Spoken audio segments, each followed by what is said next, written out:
the Honorable President of AIBPM, Lim Gaisin, PhD, the Honorable Dean of the Department of Accounting, Universitas Negeri Malang, Dr. Satya Nur Maharani, the Honorable President of STIE Malangkucecwara, Dr. Andes Bunyamin MM, PhD, the Honorable Dean of Faculty of Economics, Universitas Mahasaraswati Denpasar, Dr. Putu K. Pramerani, SAMM, the Honorable Director of SIES College of Management Studies, India, Dr. Bigyan Verma, the Honorable Deputy Director of Batu Lancang Vocational College, Malaysia, Mrs. Hafizah binti Muhammad Arifin, the Honorable Director of ABES Engineering College, India, Dr. Monica Gupta. Thank you for all the co-hosts Universitas Negeri Malang, STIE Malangkucecwara, and Universitas Mahasaraswati Denpasar. The keynote speakers, Dr. Sai Lingui, Dr. Rajesh Kumar Nair, Associate Professor Dr. Daisy Kim Wee Hung, Mr. Gary Leong, and all supporters from Indonesia, Malaysia, India, and many other countries. The Honorable Mr. and Madam Speakers, lecturers, distinguished guests, fellow students, ladies and gentlemen, I'm Aulia Zarina, the MC of today's conference. First of all, I would like to welcome you all to this conference entitled the 2020 International Conference of Project Management, or ICPM, held by the Association of International Business and Professional Management, or AIBPM, and co-hosted by 3 universities, Universitas Negeri Malang, STIE Malangkucecwara, and Universitas Mahasaraswati Denpasar, Indonesia. In this occasion, we shall have outstanding presentations from our prominent speakers, whom I believe shall enrich our insights and knowledge regarding the theme of this conference, advancing the thinking of business policy and practice in 4.0 industry era. Ladies and gentlemen, before the conference begins, I would like to let all of us to watch the AIBPM, Universitas Negeri Malang, STIE Malangkucecwara, and Universitas Mahasaraswati's video profile.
Assalamualaikum warahmatullahi wabarakatuh. Selamat datang di Fakultas Ekonomi dan Bisnis Universitas Negeri Malang. Fakultas Ekonomi dan Bisnis Universitas Negeri Malang adalah salah satu dari 8 fakultas yang dimiliki oleh Universitas Negeri Malang. Visi dari Fakultas Ekonomi dan Bisnis Universitas Negeri Malang adalah menjadi fakultas ekonomi dan bisnis yang unggul dan menjadi rujukan baik di bidang pendidikan maupun di bidang ilmu ekonomi.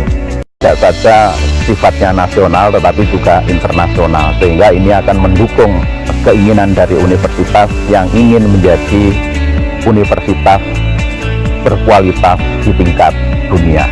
Beberapa hal yang dilakukan oleh Fakultas Ekonomi dan Bisnis adalah student exchange. Kami telah melakukan berbagai upaya untuk pertukaran mahasiswa, tidak saja pertukaran mahasiswa di dalam negeri tetapi juga pertukaran mahasiswa dengan luar negeri. Hello, my name is Mahmoud Halimu. I'm from Tajikistan. I'm student Master of Accounting in State University of Malang in Faculty of Economy and Business.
Indonesia is a country with a million races, islands, and culture. It has many potential resources and assets. Bali is one among a million islands that Indonesia has. It has a wonderful tourism, businesses, and cultural resources. In order to maintain its potential assets, Indonesia needs a lot of trained, educated, and talented human resources. Faculty of Economic and Businesses of Universitas Mahasaraswati Denpasar are very ready to answer the challenges. It's giving birth to many talented and potential persons into the society.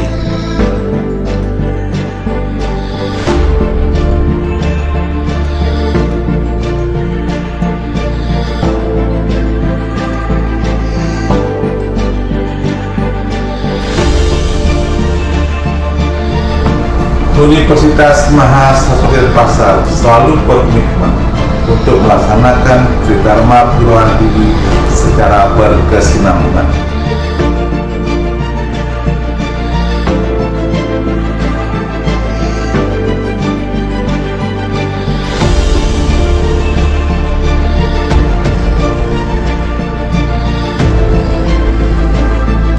We are committed on developing the three pillars of education on which our staff, lecturer, and stakeholder are very focused.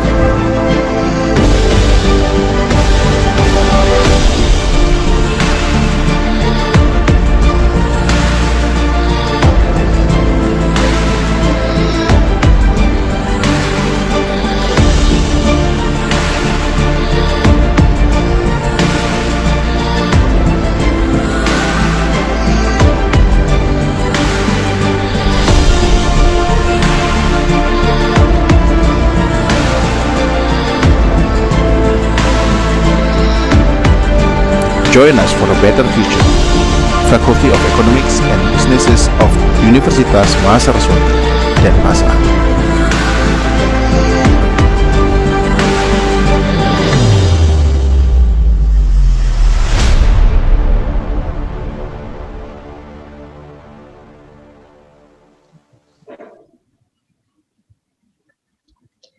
Ladies and gentlemen, now I would like to invite all of us to listen to Indonesian national anthem, Indonesia Raya.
I would like to ask Mrs. Ira Christina to give the speech on behalf of AIBPM.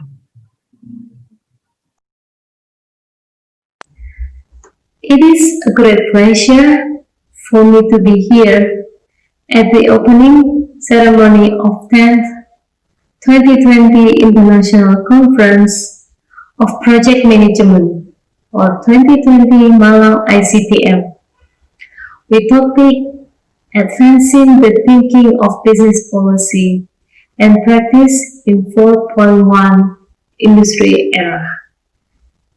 We are grateful to be the host of international conference with Malang State University and working also the conference organizing team who commit of their work to make this conference happen, and we have spent so many hours working with them. Without your commitment, the conference will not be happen. And special thank you for all keynote speakers, Dr. Gary Low, Dr. Sailing Hui, and Professor Dr. Daisy Kim Moon Hui for your support. The 2020 Malang ICPM is the forum for international scientists, researchers, and students who in cooperation to understand and share their knowledge and expertise in economy, business, and accounting. The conference such as this provide a favorable opportunity for research, scientists, industry specialists, and decision makers to share experiences. Yes, we all experience an unprecedented situation with the global COVID-19 pandemic. It teaches us to have innovative way to communicate, teaching, and also educating students. AIBPM is also initiatives to make an open global education, virtual conference, and training. Thus, we don't lose our way to connect researchers, lecturers, and students. In the 4.0 industry era, we won't need to modify our business and thinking so we can survive and grow. The innovation and adaptation is the key of success. Through this kind of conference, we hope we can connect ideas and research results to achieve our innovative global. I am grateful to many experts who will come to share their knowledge in this conference. So, as behalf of AIBPM, I would like to say welcome to the 2020 Malang ICPM for all keynote speakers, presenters, and participants. I also welcome the many representatives of governments, industries, and NGOs who will join in this conference. I'm sure you will have fruitful and rewarding exchange in conference. I wish you every success with this important conference, and I look forward to learning about the outcome. On the behalf of AIBPM, Ira Christiana, thank you very much.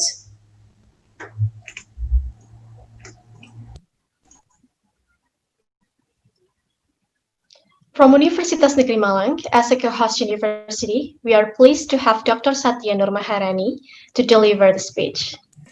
Okay, thank you. Bismillahirrahmanirrahim. Assalamualaikum warahmatullahi wabarakatuh. Good morning, ladies and gentlemen. Thank you to every single of you being here today, attending this conference.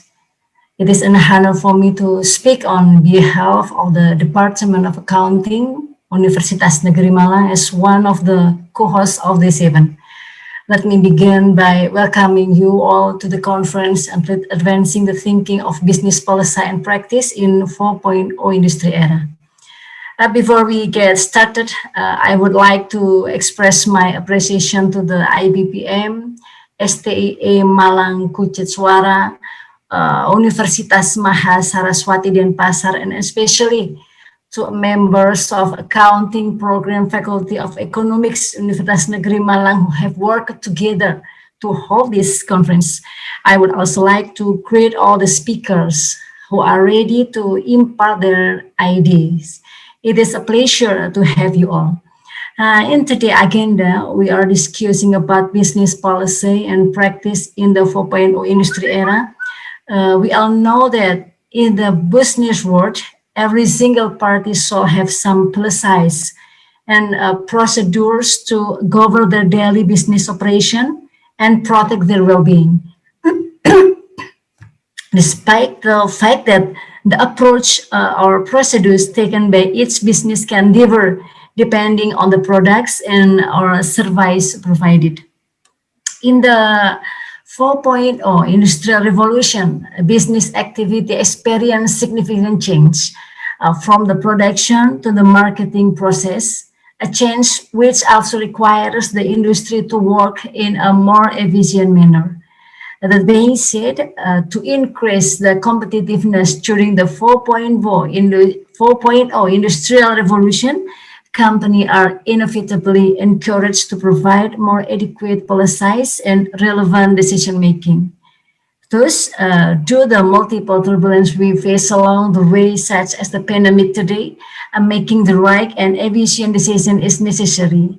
Hence, systematic and logical decision making based on relevant data that will provide added value to the company is needed. Therefore, we all gather here expecting an insightful and memorable knowledge sharing with all the research and business practitioners to structure more applicable solutions. I hope we all find this conference is enjoyable and support all the learners who join today. Thank you very much. Wassalamualaikum warahmatullahi wabarakatuh. And now, from STIE Malangkucecwara as a co-host university, we will also welcome Insinyur Dwi Nita Aryani, MM PhD, to give an opening remarks. Thank you very much for this chance. Assalamualaikum warahmatullahi wabarakatuh. The Honorable of the President of AIBPM, Mr. Lim Gaising, PhD, the Dean of Faculty of Economic and Business, Universitas Negeri Malang, the Dean of Economic Faculty of Universitas Mahasaraswati, Bali, and other co-hosts, and also the prospective keynote speakers today that I can mention one by one, and all the presenters and audience. Very good morning, ladies and gentlemen. Welcome to this conference. Warm greetings from STIE Malangkucecwara. First of all, we thank Allah for His mercy so that we can attend conference today even though virtually. Secondly, let me introduce myself. My name is Dwi Nita Aryani on behalf of STIE Malangkucecwara Malang, Indonesia. I would like to express my deepest gratitude to the AIBPM committee who organizing and managing this conference very well, even though in the difficult time due to of pandemic, and giving us an opportunity to be the co-host. We are very pleased to be the co-host, and it is also a good moment for our colleagues to present their research at this prestigious conference. Well, I think you have seen our beautiful green campus profile. The name of Malangkucecwara is taken from Sanskrit, which means that the goodness will defeat the bad thing or fullness. And if it's a context of science, it means that education will destroy the stupidity. It is very unique name, but it is have a good name. We have 4 studies program, namely accounting and management, with accreditation very good, postgraduate and accounting profession as well. We are in the 76th rank of almost 2,500 university in Indonesia. We hope this conference runs well and will give us fruitful experience and knowledge to advancing the thinking of business policy and practices in the Industry 4.0 era, as mentioned in the topic of this conference, as well as we can do the how to cope this difficulty condition during and after pandemic and how to win and grow. Beyond of this, after this conference, we hope we could make any beneficial cooperation and networking, such as student exchange, joint research, and maybe international conference, and so on. Please come to Malang and visit our campus when the condition better and safe. Thank you again and good luck for the presenters. Keep safe and well. Wassalamualaikum warahmatullahi wabarakatuh. From Universitas Mahasaraswati Denpasar, which is also a co-host university, we are pleased Dr. Putu Kepramareni, SAMM, to deliver the opening speech. Ladies and gentlemen, thanks for all of you who have been willing to attend this event. My name is Putu Kepramareni. I am a representative from the Faculty of Economic and Business, Mahasaraswati Denpasar University. It's a great pleasure for me to welcome you to the 2020 Malang International Conference of Project Management. Ladies and gentlemen, this event, International Conference of Project Management, ICPM, is a prestigious event organized with motivation to provide an excellent international platform for the academic ranks, researchers, industrial participants, and budding students around the world to share their research findings with the international. I would like to say one more on behalf of this conference organizer. I hope this conference will benefit all of you. Ladies and gentlemen, that all speech that I can deliver. Ideally, what I have said is gainful for us. I'm so sorry if I had a mistake. Thank you for your attention. Thank you, Ms. Ira Christina, Dr. Satya Nur Maharani, Insinyur Dwinita Aryani, and Dr. Putu Kepramareni. That was a great speech, and we are lucky to have such great people to support this conference. I would like to ask all of us to turn on our cameras because we will take some pictures before we start the conference. And the AIBPM staff will help us to take the pictures. Miss Ati, are we ready for this? Yes, sure, Miss Aurien. Please turn on your camera, everyone.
This is a time for me to introduce the keynote speakers for today's conference. Our keynote speakers are Dr. Sai Lingui, the General Manager of Penang Youth Development Corporation.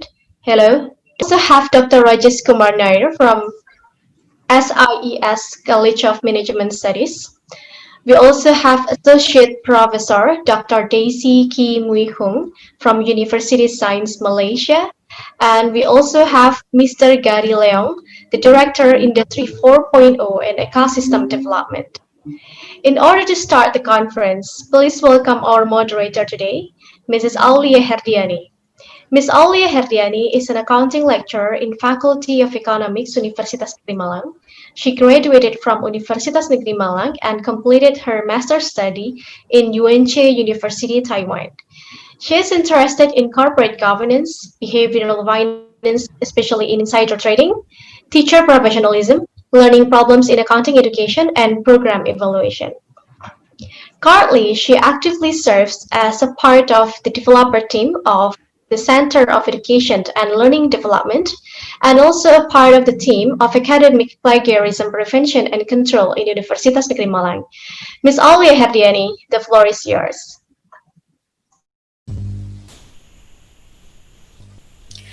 Thank you, Ms. Azardina. Am I audible? Yes, you are. Okay, thank you. The Excellencies, the President of AIBPM, Lim Kai-sin PhD, the Head of Accounting Department, Faculty of Economics, Universitas Negeri Malang, Dr. Satya Nur Maharani, SE, MSA IK, the Director of STIE, Malangkucecwara, Dr. Andes Bunyamin MM PhD, the Dean Faculty of Economics and Business, Universitas Mahasaraswati Denpasar, Dr. Putu Kepramareni, SEMM, and to all distinguished participants for today's event. I am Aulia Herdiani. I'm honored to be the moderator for the panel sessions, and it's my pleasure to welcome you all to the 2020 International Conference of Project Management ICPM. Industrial revolutions are momentous events. By most reckonings, there have been three eras before the 4.0 era began. First, triggered in 1700s, the commercial steam engine and the mechanical loom. It is followed by the utilizing of electricity and mass productions in the 20th century and the harness computer after the Second World War. Era to era must have led to different business strategy to be implemented. The era of Industry 4.0 began in 2011, which was indicated by interconnected digital technology. However, it might seem too soon to proclaim. Nowadays, it doesn't seem too hyperbolic since the pace of digitations in industry today is rocketing, moreover after the outbreak. This momentum reflects expectations of rapid payoffs in the business result. We may expect both cost reductions and revenue gains from their advanced digitations effort. The cost savings are a result of greater efficiency and technological integrations. The revenue gains, for their part, come largely from offering new digital features and products or from introducing analytics and other new digital services to customers. However, the conditions can be opposites when the company cannot estimate the offset of the need and the use of technology, in which it will lead to inefficiency. Hence, this conference aimed to discuss advancing the thinking of business policy and practice in 4.0 industry era. Today, we have 4 keynote speakers for the panel sessions, and I would like to greet the speakers first. Good morning, Dr. Sai Lingui. Hello, good morning. Yeah, nice to meet all of you. Nice to meet you, Doctor. And then good morning, Dr. Rajesh. Good morning, Dr. Daisy. Hi, good morning. And good morning, Dr. Gary. Okay. Good morning. Okay, ladies and gentlemen, the panel session will last for approximately 2 hours and the time will be allocated as 15 minutes for each keynote speaker and 1 hour for the Q&A session. Before we begin, let me explain the rules for the panel sessions. First, all participants will be muted during the presentations. There will be Q&A sessions at the end of the presentations. And the moderator has the authority to choose who will deliver the questions and suggestions. Ladies and gentlemen, now is the time to commence the engaging part. Responding to the challenge of technology rapid growth, companies are urged to immediately adjust all aspects including the talents to ride it up. The implementation of new technology is not only about upgrading the technology itself, but also upgrading the skills of the actors. The gap of the skills must exist. In this case, companies will be success to tackle the challenge and speed up the pace when they can minimize or even eliminate the gap. Dr. Salingkwe will explore further this issue. Dr. Salingkwe currently serves as General Manager of Penang Youth Development Corporation's PIDC. She holds years of leadership positions in developing youth in private higher education industry and plays significant key roles in international collaborations and local industrial partnership. She has coached and supervised thousands of youth who are now active members in various industries. She is passionate and enthusiastic in shaping one's positive mindset, self-belief, and values. She has consistently given consultations, coaching, and essential skills training, particularly to youth throughout her career. Her studies focus on environmental economics, education, positive youth development associated to lifelong personal development, leadership, professionalism, and volunteerism.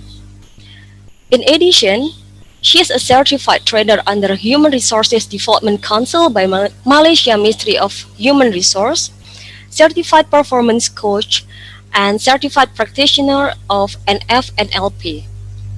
She practices lifelong learning and she believes learning creates a better world. Dr. Salingkwe, the time is yours. Hello, good morning, everyone. Thanks, Alia, for the brief introduction of myself. So it's my great honors and then it's my pleasure to be invited for this conference. Once again, thank you for inviting me.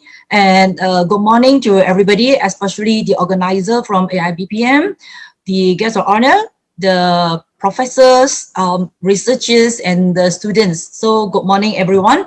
So there is my short presentation about the digital talent. So I'm going to share my slides. All right.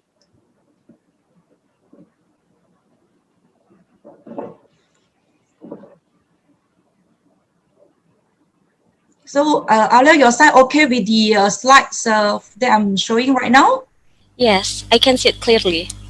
Okay, thank you. Thank you very much for these arrangements. Okay. So this will be the topic that I'm going to share with all of you, reducing the digital talents gap and preparing the youth for the digitalization in this IR 4.0 era.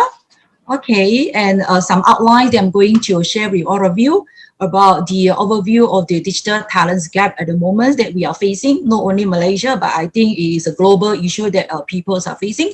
And then the leadership support for policies and then the any initiative, the leadership should come in place. Also to share on the past sector leadership, whereby those leaders, they are leading in the digital talents initiative and the strategy for digital talents.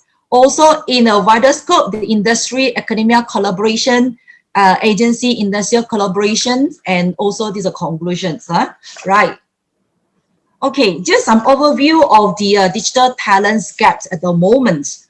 Okay, some statistics that we have shown here. So in fact, most of the organization, they agree that digital talents is important for the growth of the organizations. And almost half or even more than half organizations said that the digital talents is now widening and become an issue for most of the organizations. And all right, about the same statistics shows the digital talents gap is hampering the digital transformation, especially for the small and medium enterprises. So organizations actually, they admit that they have lost the competitive advantage due to the shortage of the digital talents at the moment. And also research has shown that half at least organizations have not taken digital talents seriously. So we are looking at some gaps, how this happened in this digital transformation or in these digital economies. So demand on digital talents actually increasing across multiple industry, including which is more pronounced in the banking, all right, and then consumer products, retails, and also the insurance industry as well. So digital talents are able to shape, whereby everybody agree, the future of the organizations. Okay, and also assist to help the organization to move towards the digitalization directions of the organizations. However, the supply of the digital talents are actually not able to fulfill the demands in the current economy. Okay, so therefore there are gaps actually exist, and whereby this gap is able to reshape the competitive landscape of the organizations. So for those who are able to bridge the talents gap, will actually enjoy a competitive edge over the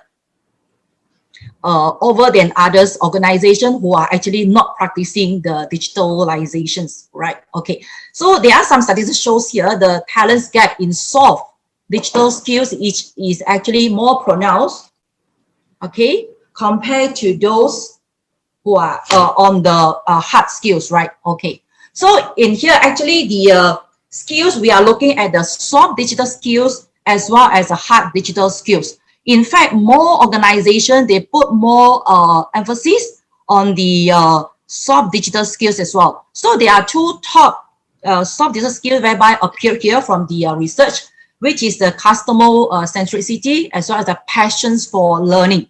Okay, there are talents they equate with the hard digital skills, but then these are the area whereby emphasis need to put in as well.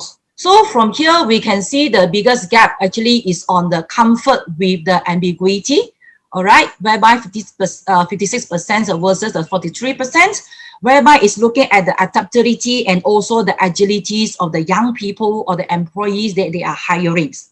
Okay, so in fact, the soft digital skills is very important, increasing important characteristics for those who are considered as a well-rounded digital professionals. And almost 60% of employers said that their organization actually lack of soft digital skills talents compared to those in the hard digital skills. And it's actually very vital for all the levels, especially in terms of the ability to learn and also to be agile, all right, in facing the various challenges in the organization. Okay.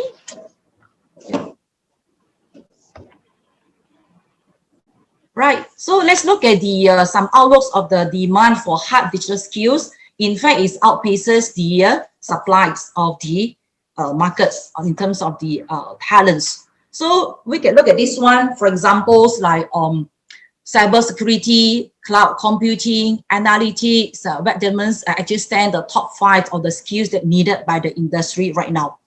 All right. Okay, let's look at the other research done by LinkedIn recently. Okay, the top 5 hard digital skills that appear. Okay, which is agile methodologies, web development, cloud computing, search engine optimization, and analytics, right? Okay, so this is some overview of the digital skills that are required by the markets at the moment. Okay, let's go for the marketing side. Okay, looking at the marketing talents. Okay, some studies shows that in terms of marketing talents, almost 60% demands now in the market just for the digital marketing itself. So especially during these COVIDs, right? So there are actually high spikes of the demands for the digital marketers doing online due to the very heavy online traffic and transactions, whereby during this a few months period, the online transaction easily increased almost 40% or 50%. Okay, so therefore the area of the digital marketing is also very high in demands, such as the content curations and creation, social media marketing, okay, and then marketing technologies, SEO specialization, analytics and data skills, and UX designs. So in a more recent research shows that in 2021, which is almost approaching already, the most demand digital marketing skills are actually the SEO, marketing analytics, digital media marketing, video content creation, content writing and copywriting, web designs and developments, influencer marketing, whereby become more and more popular, whereby the organization use the influencer such as KOL, key opinion leader, or even KOC, key opinion consumer, or YouTuber to actually become the ambassador or spokesperson for their products, right? Okay, so let's look at some overviews of the gaps that actually happens at the moment. Okay, so majority of the organization, they actually agree that their marketing teams need to be upskilled. Okay, continues to build up the skills, whereby the skills, the new skill actually emerge from time to time in a very fast pace as well. Okay, and almost half of them actually agree that the gap is far and wide. So for this large business, almost a gap of the 25% exists, whereby almost more than 40% of the small business realize the gap actually exists in their organizations. And challenges faced by the organization, 30% of them actually feel that, okay, claim that they are not able to hire a capable digital marketers. And 22% of them actually need for specialists. So in the, for example, on the analytics, data analytics, content marketing, mobile marketing, and social media marketing. All right. So some of outlooks of the gaps in overall shows the gap between the competencies of the current employees and also the skill that needed, whereby it's important for the organizations. So still the same as analytics, okay, mobile marketing, content marketing, social media marketing, and so on.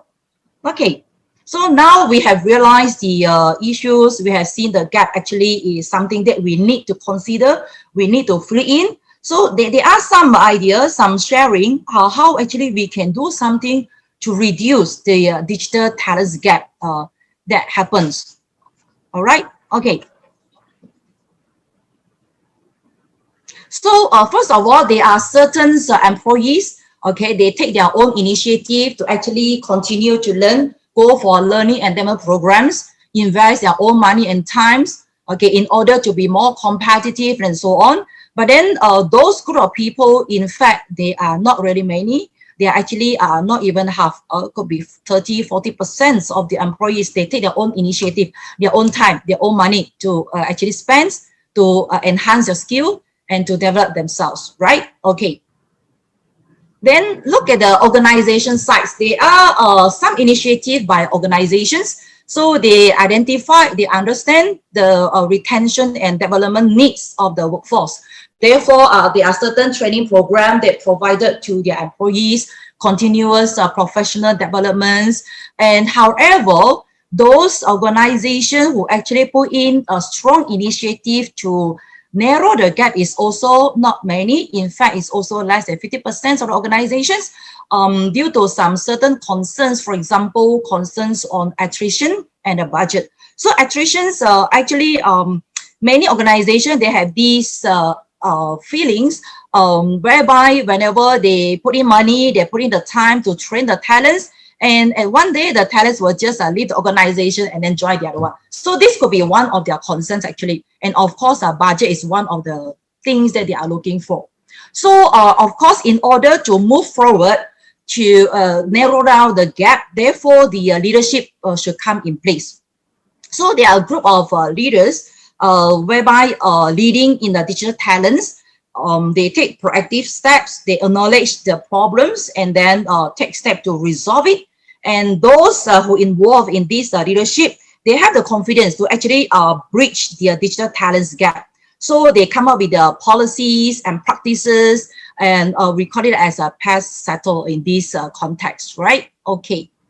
So in fact, for the leadership support under the PACE settle, in overall, the percentage is also not very high. It's about 10 to 20% of the organization actually have this kind of the supports to build the digital talents. So we look at the wider scope in terms of the collaborations among the academia and also the industry, and at the higher scope as well, we are also exploring the collaboration in terms of the among the agency. So the agency could be from state governments, or NGOs or states or governments or departments, whereby to work together with the industry as well as the academia. Okay, so look at it. This is supports whereby a model and a practices could be referred. Okay, so in order for policies to be implemented, the organization's leadership should come in place. Okay, so organizationals with a digital talent gap. So they have this initiative come from the top down to come up with certain policies and then the practices to actually build up their digital talents. So the support, of course, is very crucial and vital. So they involve directly into the practices. They do the planning and then the investments. Okay, put into their business objective as well as the human resource development. Okay, so in terms of acquisitions, come up with the plan to acquire the talents whereby fulfill the objective and the needs of the talents or the digital scopes. Okay, and then of course go for the learning and development. In fact, many of the digital talents on those in the digitalizations, they are actually more likely to gravitate towards organizations that actually offer them a better skill development program. Also, this is something the organizations need to be concerned about. And after the training, after the development program, okay, retention is also one of the areas need to be emphasized. So, of course, there are a lot of options, there are a lot of opportunities outside there in this digital economy. So, the leadership from the top also need to concern about how to retain all these talents in the organization for them to move forwards. And then, okay, put into place under the past sectors initiative, and okay, flag the talent gap or actually to reduce the talent gaps. So eventually the entire model eventually to become a digital culture of the organizations. All right. Yeah, so there are some recruitment model for the past sector leadership in order to attract the talents, okay, recruit as well as to retain. Okay, build a digital talents community. So some sort of sharing, exchange, or use some digital apps and so on to build a community. We have the common understanding. Okay, and then conduct anchor hiring, whereby to hire those from the industry or the expert from the industry, and then from there is able to get more and more actually from the same industry or the same talents pools, right? Okay. All right, training and skill development, whereby something that we cannot avoid. So it could be in-house, it could be public, it could be online, okay, and then it could be a mentorship program actually arranged by the organization. Okay, supports, right? Okay, support to be given to the employees in terms of certain devices or software. Okay, and also finally may look at the some of the monetary or non-monetary benefits for those has acquired the digital skills. All right. So there is evidence shows that the past sectors is actually significantly more effective in reducing the digital talents gaps. Okay, so for the digital talent strategy, all right, it's so fast. They have to go too very fast. Okay, thank you for the notice. Okay, so these are strategies whereby the organization to meet both the business objective and the needs of the and the preference of the digital talents. So in terms of the digital alignment, to align their directions. Okay, recruitment approach. Reward learning, okay, to create moral and supports and increase the productivity of the talents. And then career path, people are looking to move on, okay, at a higher level. And the empowerments to give the flexibility, to give the power for change of the organization. Okay, just a quick one on the academia industry collaboration. Okay, work together with the industry, looking at the learning outcome whereby is able to fulfill the industrial needs, as well as the review of the curriculum to fit the industrial needs, right? Okay, and to ensure the curriculum is contemporary, and timely. So this overall picture whereby happened for Malaysia. So up to almost 60% collaboration in terms of internship and students industrial training. They involve some of their dialogues or seminar and also industrial training for their lecturer as well. Okay, so in the higher scope, we cover actually the agency, industry, academia collaboration to get the supports, for example, from the governments, okay, bridging up the gap, okay, promote lifelong learning, also prepare for the apprenticeship for the young talents, project could be done, as well as some sponsorships. Okay, there is one project actually launched by Penang State with the industry, work with academia, okay, to actually train talents. Yeah, just a quick one.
Thanks. Also, just an example, the collaboration from industry. Lately we have run this training program for young people for Penang on and collaborate with Alibaba Group Malaysia to actually provide this free training for the live streaming in terms of the e-commerce. Okay, so come to my conclusions. Right. Also, to inspire the youth through digital vision. So initiative and dedication from the organization, leadership, agency, and as well the involvement of everybody. And then to reduce the gap, increase the competitive advantage organization and the employability of the youth. And digital transformation to assist especially the small business enterprise in the process of digital transformation through the digital talent skills. And moving forward for the digital economy, promote gig economy among the youth as freelancing job is getting popular. So that's all from my presentation. Thank you so much. Thank you so much, Doctor. It's very interesting, I think. Yeah, because here digital talent doesn't only happen to X or Y generations, but also can be found in Z generations. Since the gap is about the skills to overcome indigitation challenges in industries, while the basic skill of these generations are shaped in the academic. Thus, we need to be collaborated, right? Okay, following the previous discussions, companies should also be ready to adjust other aspects. In these sessions, Dr. Rajesh Kumar Nair will break down what industries as well as education must be ready on. Thank you. Just a minute, let me share my screen. Sure, Doctor, but let me introduce you first. Yeah, please. Okay. Dr. Rajesh Kumar Nair is a PhD in Commerce and Management with a total of 26 years in corporate and academics in MBA College. He has been a consultant to various SMEs in marketing, sales promotions, and sales training activities. He has published various papers in reputable academic journals. He's also a rated chess player, a fight arbiter and development instructor recognized by international chess federations. That's really great, Doctor. And welcome, Dr. Rajesh. The time is yours. Thanks, Olia, for your wonderful, introduction. Thanks for your very kind words, and I thanks for the organizers to give me an opportunity to, especially in a wonderful topic, and for my fellow, a very interesting topic for today. As we know, we are going to talk about advancing the thinking of business policy, especially in Industry 4 era. Okay, so when we look into Industry 4 era, basically, as we know, it has been quite revolutionary. When you talk about Industry 4, it has highly connected intelligent systems, which creates a fully digital value chain, and it's based on cyber physical production systems which integrate communications, IT, data, okay, systems which transform traditional plants to smart factories. In this context, basically I would like to give an Indian context. Actually, the Industry 4 context has been promoted with the Make in India initiative. The idea is to win against global competition, and the focus here has been on industrial Internet of Things, three-dimensional printing, 3D sensors, social softwares, augmented realities, location awareness, which is all important for smart production. On that basis, let's look into Industry 4. And when the policymakers were looking into this, they were looking into the 6-dimensional model for the readiness for Industry 4, which talked about strategy and organization, smart factory, smart operations, smart products, data-driven services, and employees. Let's look into strategy and organization. As we know that any new technology or any new implementation takes a lot of time.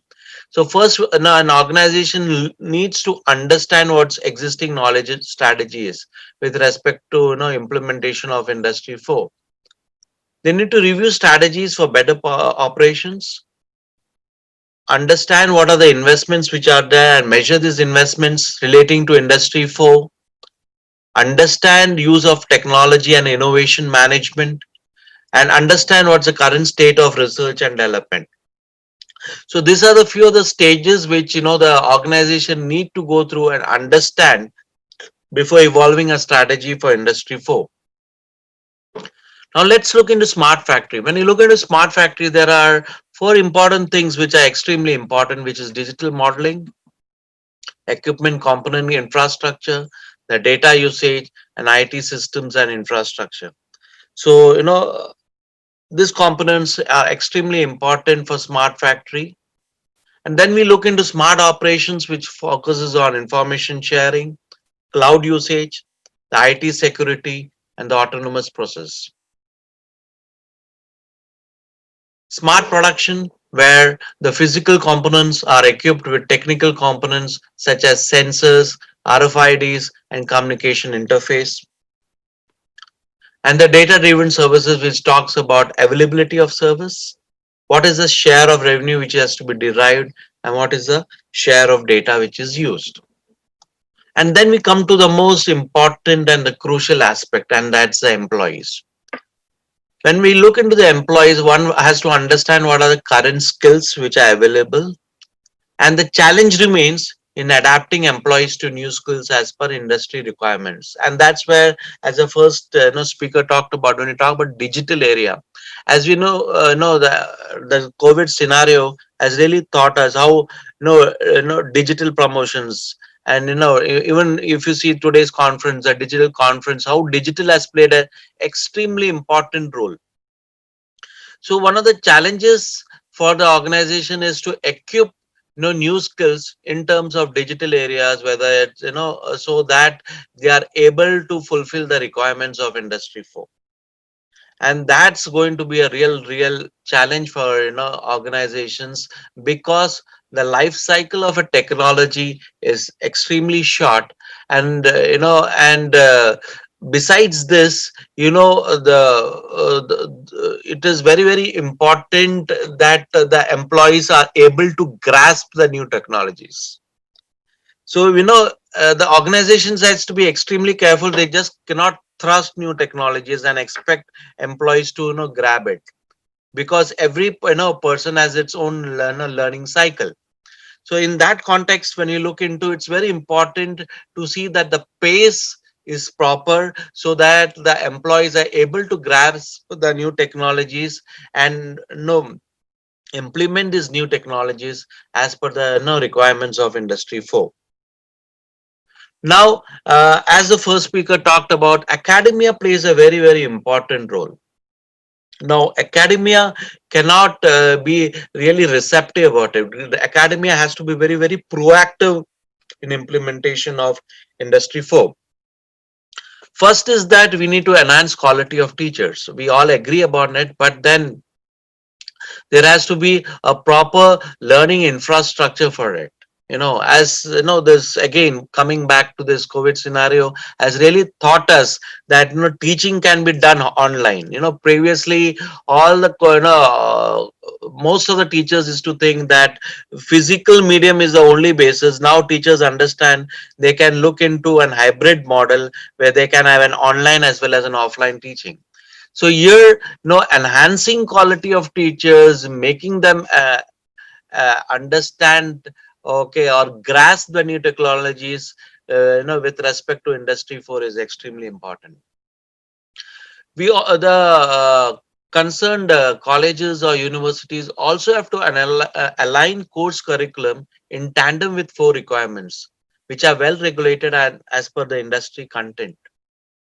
And the most of the time what happens, especially with respect to the curriculum, it focuses more on the theoretical concept. Here I feel the focus has to be more on practical knowledge. So maybe it could be a 60 or 70% of practical knowledge and 30% of theories. Okay. Fourth aspect, promote culture of research. And there has to be continuous research and focus on innovation and learning. Make massive open online courses like Coursera. Now, for example, in our college and university, we have made it mandatory for students to go through Coursera programs. Okay, and in India, we also have something known as SWAYAM platform, which is recognized by UGC and AICT especially, and which is given by top faculties from IITs and IIMs. So making massive open online courses compulsory as a part of curriculum is very important requirement for Industry 4. And there has to be a proper strategic alliance and collaboration with industry players. Okay, where the industry people are able to put across the requirements to the academia and tell them and maybe share the new technologies. Okay, and the academia are basically seeing to fulfilling the requirements of industry, and there's probably a great situation of a win-win collaboration with the industry players. So the role of academia and Industry 4 is extremely important. It has to be extremely proactive so that the changes takes place as per the requirements of Industry 4. Now let's try to understand what the government of India has done in this aspect. I have taken just few of these measures. Under the able leadership of Sri Narendra Modi, we have looked into the Center of Excellence, Knowledge Center of Entrepreneurs, startups for promoting concept of IT for Industry 4. And there has also been a mission on cyber physical systems, where the Department of Science and Technology, Government of India has launched Cyber Physical Systems Mission to support Center of Excellence for training in robotics, artificial intelligence, digital manufacturing. And as we know, the future decade is a lot of jobs are going to be in these areas, in areas of robotics, in areas of artificial intelligence, in areas of digital manufacturing. And that's where I feel even the government also has to play a very, very proactive role. It's not only the industry, the government also. What schemes they launch? How are they promoting training? Okay, and how are they generating jobs in these new areas? All this, and that also, it should not be only to the urban areas. It also should go to rural areas, because even in India, if you see, a lot of population are there in rural areas which do not have access to technologies. any technologies, any new technology has to have far and wide reach. It cannot just remain in urban space. It has to go to semi-urban as well as rural space to have that impact.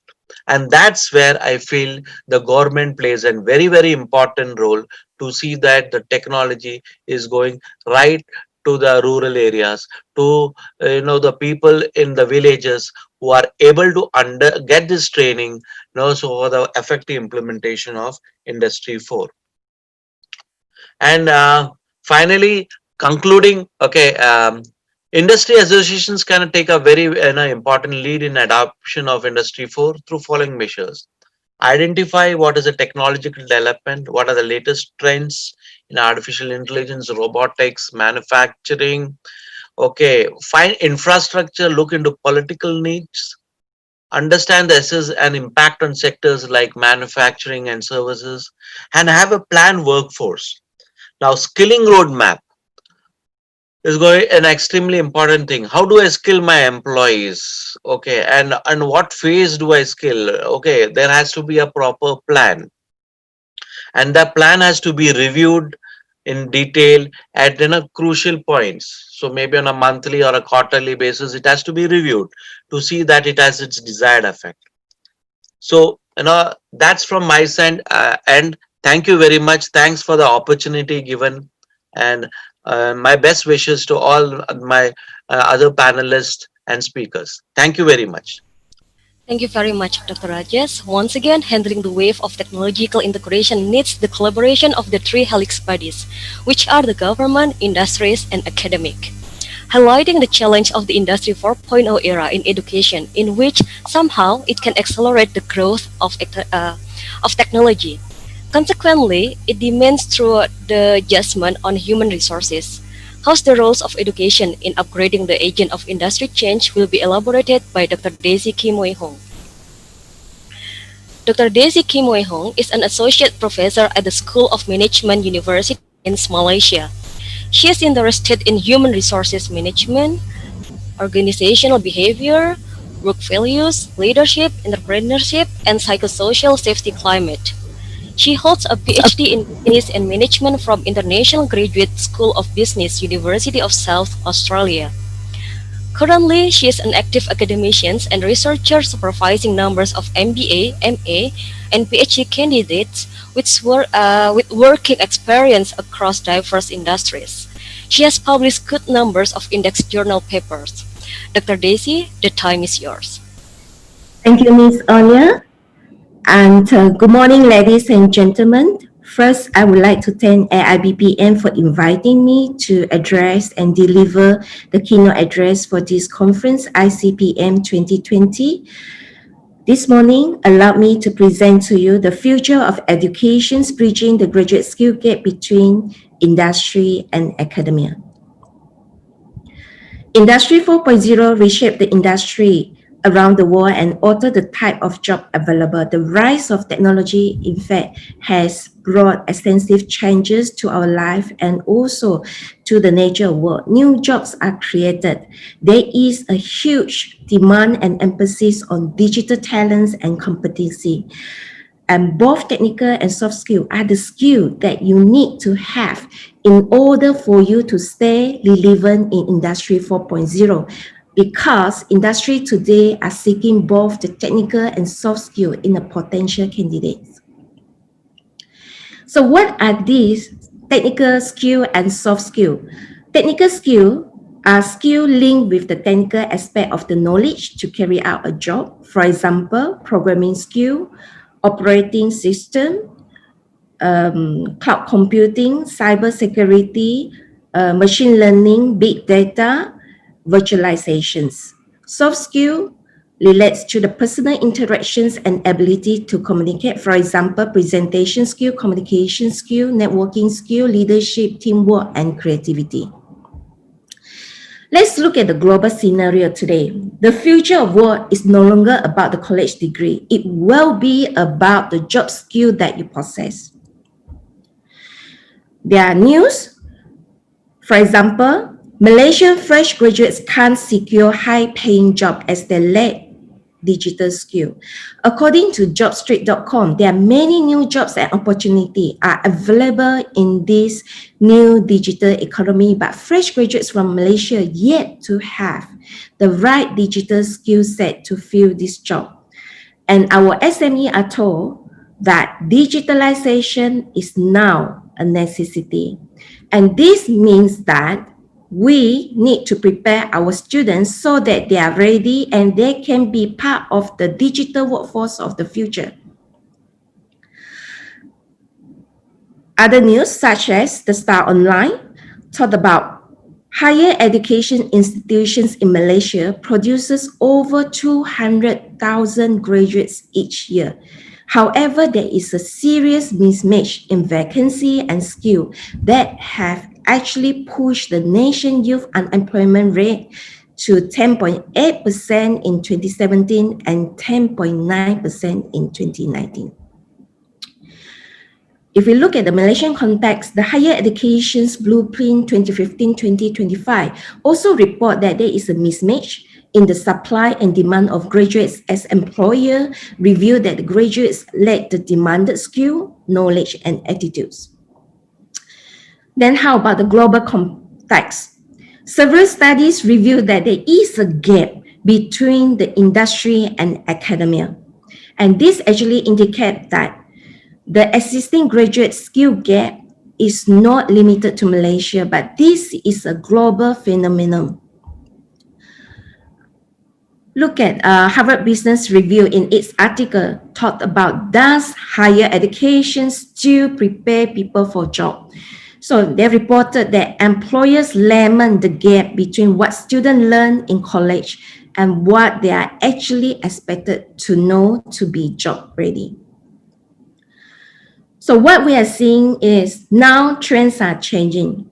Every one of us, we are very well aware of we are in the fourth industrial revolutions and it is happening right now. Employers want job-ready graduates. Graduates are employed based on their competency and skill. Where they graduates from does not matter. What CGPA they have received may not be relevant. What actually matters right now is what they know and what they can do. If the CGPA is not relevant and the college degree is no longer matter, this leads to an important question.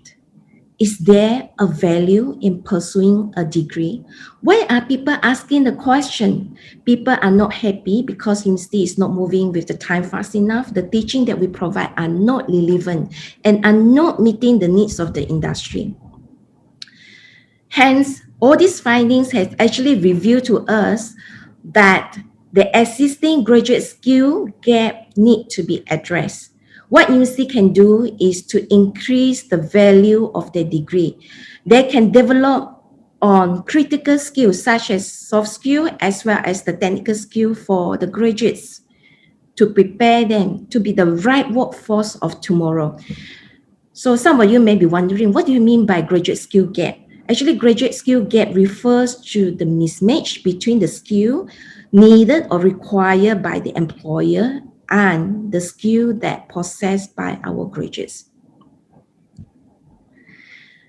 Let's look at the findings from World Bank and Talent Corp survey recently. So most of the firm thinks that our graduates are not ready for the workplace.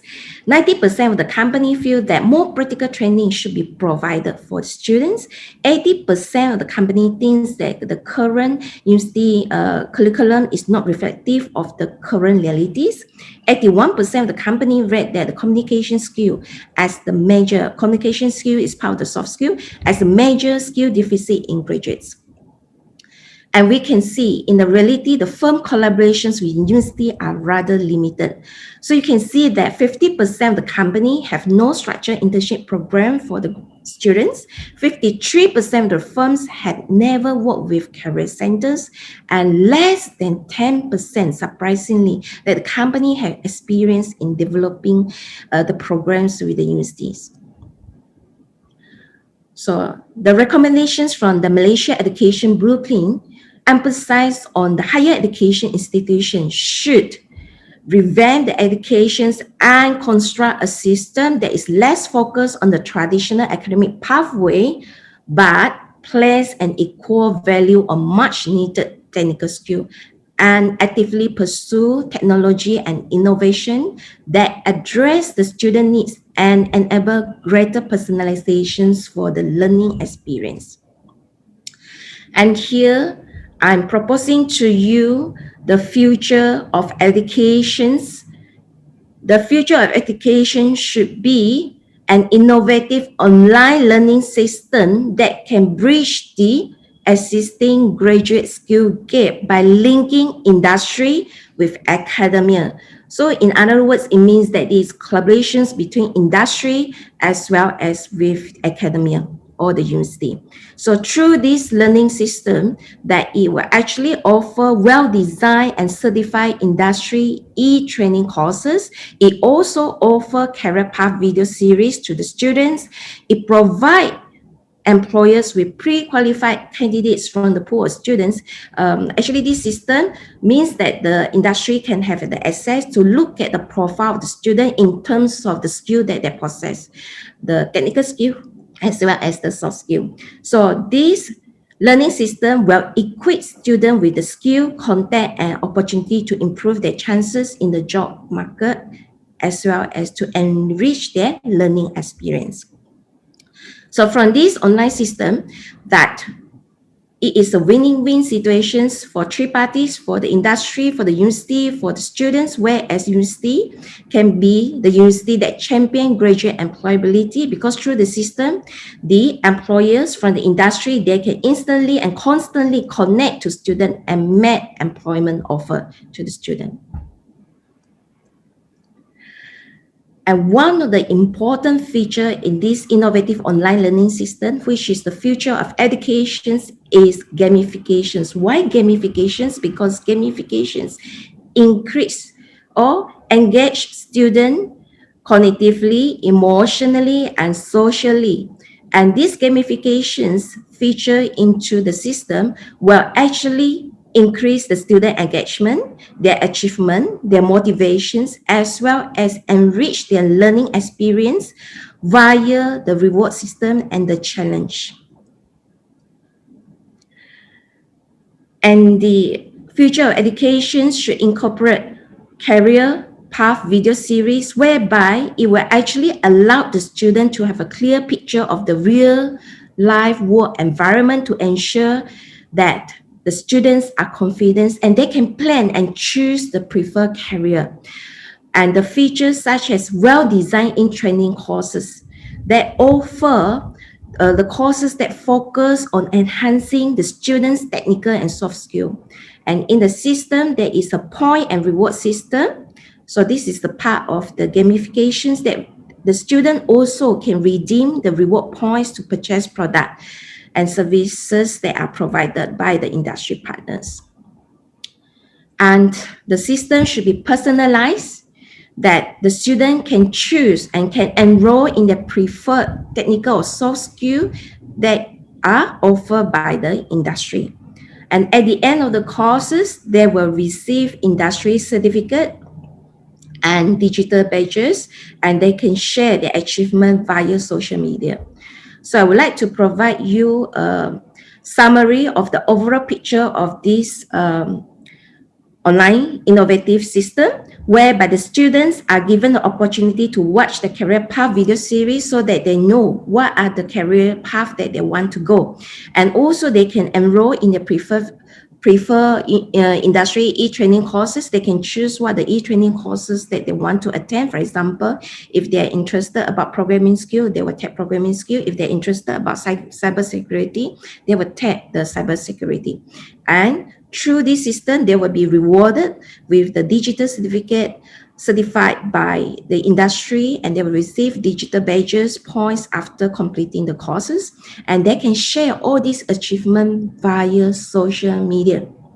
And they can start to receive employment offer from the industry partner, because this system is assessed by the industry partner. So it is a win-win situation to the industry, whereby the industry, they no longer do any advertisement, but they can straight away offer employment to the students. To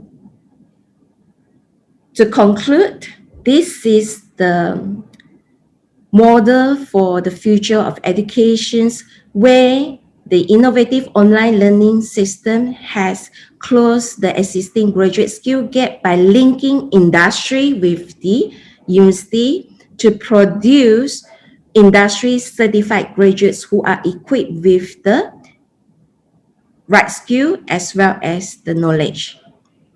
And we have actually conducted this in UC Science Malaysia, and it actually create a unique niche. I would like to show you a video.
So there are students that who actually take and involve themselves in this pilot project. So these are the testimonial from the student. They mentioned that the system actually helped them to improve their skill, and also they are very happy that the industry will actually know the achievement, and it actually prepare the students for the career path. And some students actually mentioned that this is a healthy competitions among the students, and it is fun because there is a gamifications feature in the learning system, and it's very useful. The informations are all the letters. And with this, I would like to end my presentations. Thank you so much. I pass the time to Miss Olia. Thank you. Okay, thank you so much, Dr. Daisy. It is indeed relatable. Technology development causes the talent gap required in the industry, and the academic plays important roles to solve it. The last but not the least, our fourth speaker is Dr. Gary Liu. Dr. Gary is passionate with learning and teaching personality in Malaysian Local Large Corporation, LLC, with a combined 20 years of working experience in the electronic industry.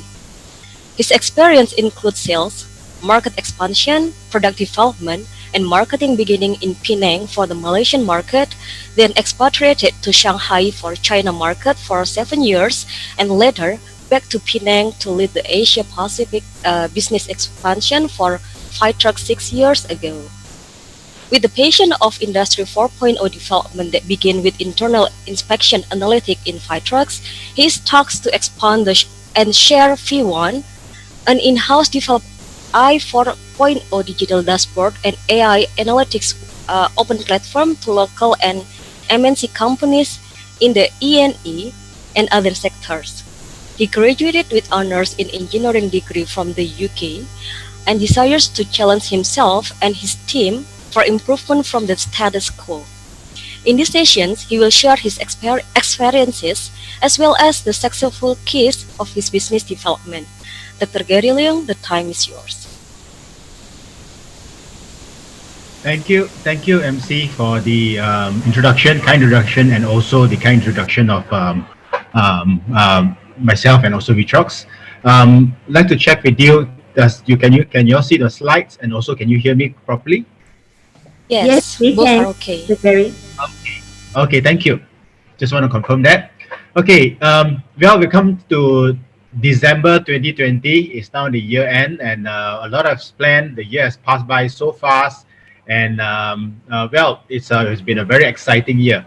So with this 20 minutes or so, let me share with you about myself, about Vitrox, a local large company in Malaysia, situated in Penang, where we built our company and also the journey for our digital transformation.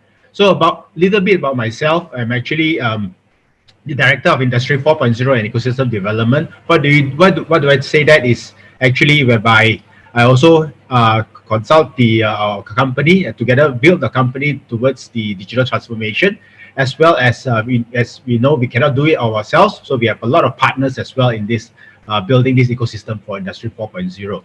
So Vitrox is actually a Malaysian local large company. We are a listed company in Malaysia. Our headquarters is in Penang.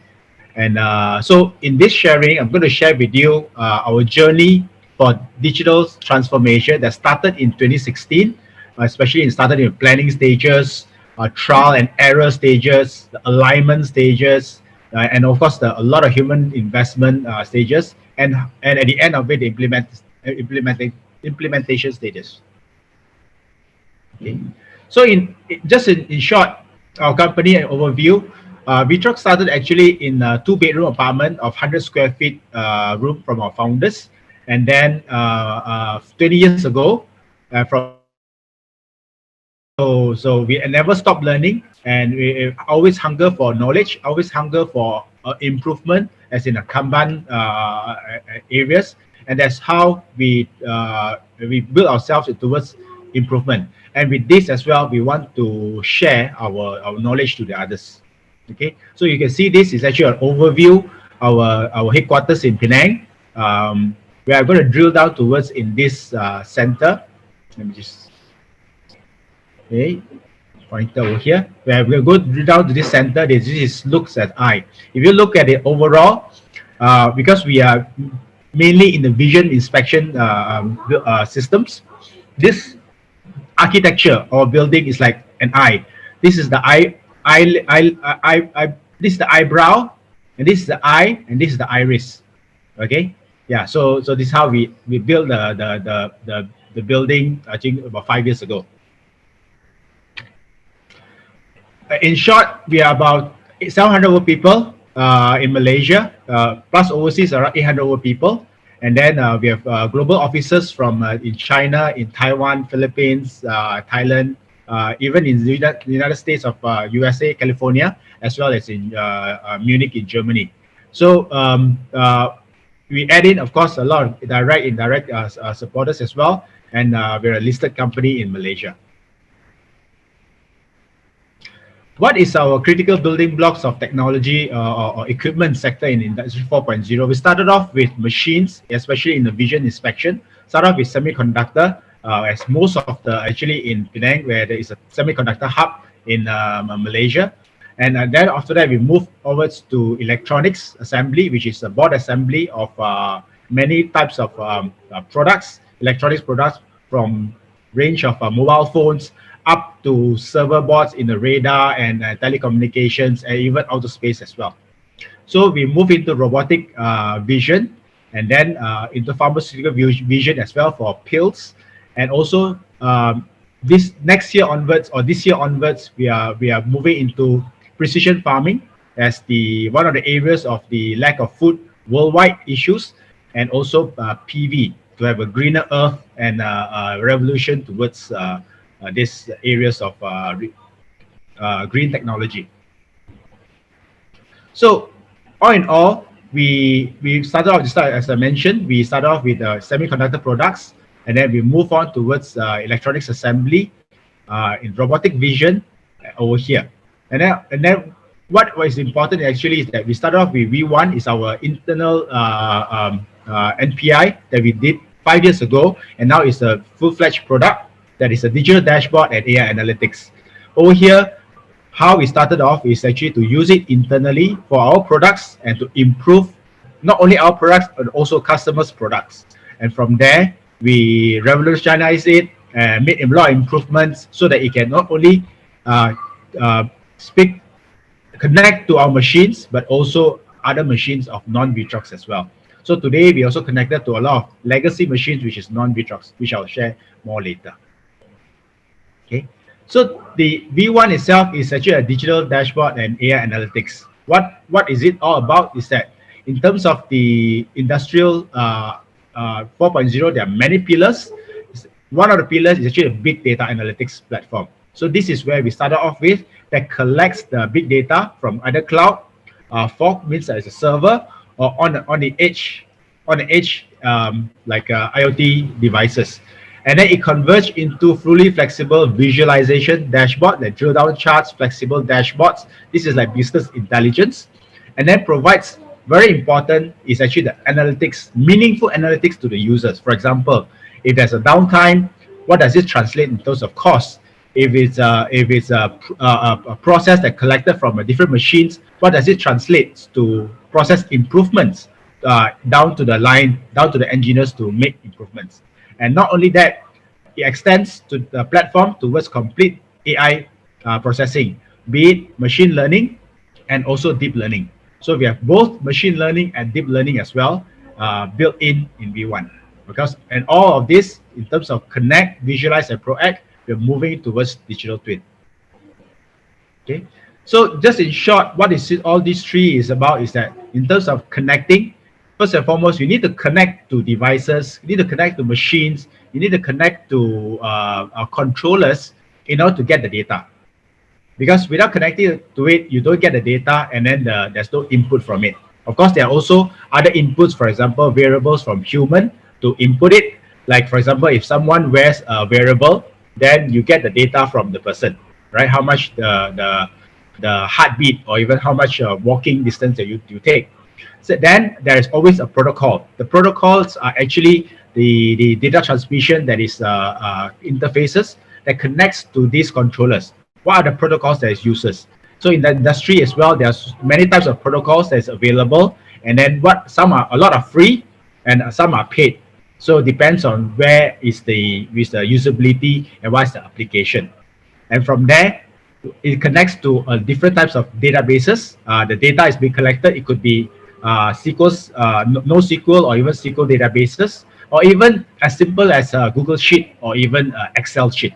Okay, you all know about that. So from there, transforming from paper into Excel sheet data, Google Sheets, and also database, so that you can do query. So this is where digitalization is moving towards, whereby from manual handwriting into databases. So that is how it all has to start first. So it starts from every department, every people starts to go in from manual into digital, and from digital into database. So that's how the first step. Then after you get all the database, get your even your Google Sheets or even your Excel, you construct your charts. You construct your charts according to the summary what you want. It could be a map chart, it could be a daily activity from the machines, or it could be a daily activities from the temperatures, or even from accesses from for example, different connectivity from digital power meters, for example, to see where is your electricity going. Okay, so in V1 itself, we have built 16 different charts, including HTML that you can customize your own, and then you can build your own charts, as well as use custom made charts that we have built so far. So we have used a lot of our knowledge that we have done so far, and then put it for you so that our customers and also our users are able to use it like a drag and drop and build your website. Okay. On the third part, when it goes to visualization, so the next thing is always to give you an alert. So give you an alert what happens if certain thing exceed or falls below a certain threshold. For example, there is always an upper limit, lower limit, or even there's always an intersection of graphs between certain processes. What do you do about that? So we come up with this workflow. Is an improvement of alert, whereby we build a machine learning model in between the process and the action. What I mean by that is that the input is where your data comes into a database, and then your processes are a series of logics. The logics of if and or and so forth. Okay, what if it crosses a certain line? What if it goes bottom of a certain line, or the intersection cross the line? Okay, then machine learning will with the algorithm at the back to learn your model and to learn from a database what happens.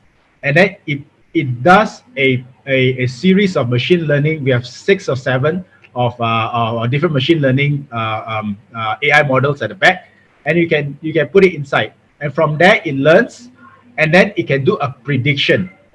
Before you do a prediction, of course, you check what is the accuracy of it, and then once the accuracy is good, you can put it out at an action. For example, an action of close certain machine, or even switch on certain processes, so that the accuracy is better. So that's how we move towards using machine learning in terms of adding it into an alert plan. Okay, so over here I'm going to share to you, because of time, I'm going to share with you some adoption success sharing in VTrox that we have tried over the past 2 years, and then in our area of manufacturing. A lot of manufacturing also have actually MES. Some MES system that's actually written many years ago, except 10 years ago. We also have some of our MES that's written 10 years ago, but the database comes out in a very NoSQL database. From there, we read the database, and then we map out what is the value stream mapping of each process that's critical for us to visualize. And over here, even though this person is doing a manual assembly of the job, but he added on the process of using a QR code to scan the barcode of where are the processes that he needs to track, to start, to stop, and also issues. Issues has been like, he faced a problem, he sees a quality issue on the process, he sees that this product has some surface issue that if I proceed on, it may bring down or it may cause quality issues on the outgoing. So it will be him, he will have to decide that it will reflect out as an end-on or next to over here. Okay, so if he flags out, for example over here, he can flag out, and then the end-on form automatically will add in what are the issues that is he faced. He can type it in his computer, or he can QR code the areas that what are common end-ons that he faced, and then these are being accumulated so that a lean department or another department sees it and can address the issue there and then, before all the products accumulated and go into the outgoing, and then to address at the outgoing quality, it will be very detrimental. It's too much because it's all accumulated. You see, so that's why how you build the quality from the station that you have. So next and not least, as I mentioned, value stream mapping as well. So we mapped out from the whole manufacturing what are the areas of very important areas that you have to visualize, the key index areas to see. For example, in our manufacturing areas, this is one of the floor. We see as a manual assembly is one of the key areas, and also OQA, and also system tests. 3 areas in manual assembly, assembly, system tests, and outgoing quality assurance. So these are the 3 critical processes we always monitor, and then integrating all the different parts, different processes into a complete machine build. And all this, we do not use robots. We still use humans, but then we digitalize the human work into a dashboard so that we can see, we can monitor, we can track, and then we can address. Very important is to address what is the actions, even though the manufacturing director is at home. We are running 3 shifts right now. The manufacturing director, because of the COVID, he has to go for a shift as well. So he's working from home. But working from home, he can access to the company's VPN through the VPN and direct to the system, and have Google Meet or Zoom meeting with his different departments that is working, and he can see the parameters, and he can work together with them even though he's not in the factory. Okay, so other applications, for example, procurement. 3 years ago, we have about 500 suppliers for a factory. Today, our last check was 1,200 suppliers. We only have, from that 500 suppliers, last time we have 10 procurement ladies. Today we have 1,200 suppliers, do you think how much procurement ladies that we have, or even procurement people? Actually, it's not 20, we have only 12. We add in another only 2 more. So instead of doubling the procurement people, so which means that we have 12 people handling 1,200 suppliers. In average, one procurement person handle 100 suppliers. Imagine if every or even 20% of the suppliers call you or even email you to tell you that their supply shipment is late. How many phone calls or emails do the person need to reply? So what we have done is that we provided the V1 certain access to the suppliers, 1,200 of them, and then they can log in and then input the changes in terms of the arrival date of their product, so that our supply chain will automatically calculated, or the planner will redefine again what are the impact of the changes in terms of supply chain. So in manufacturing, supply chain management is of course is one of the most critical, because suppliers always change their delivery, and managing this is actually very critical. Not only that, in terms of facilities, because of running this big facilities team, that we don't have a big facility team, only a few people, but then we have solar, and then we connect the V1 with every 20 of the digital power meters, and also the solar analysis.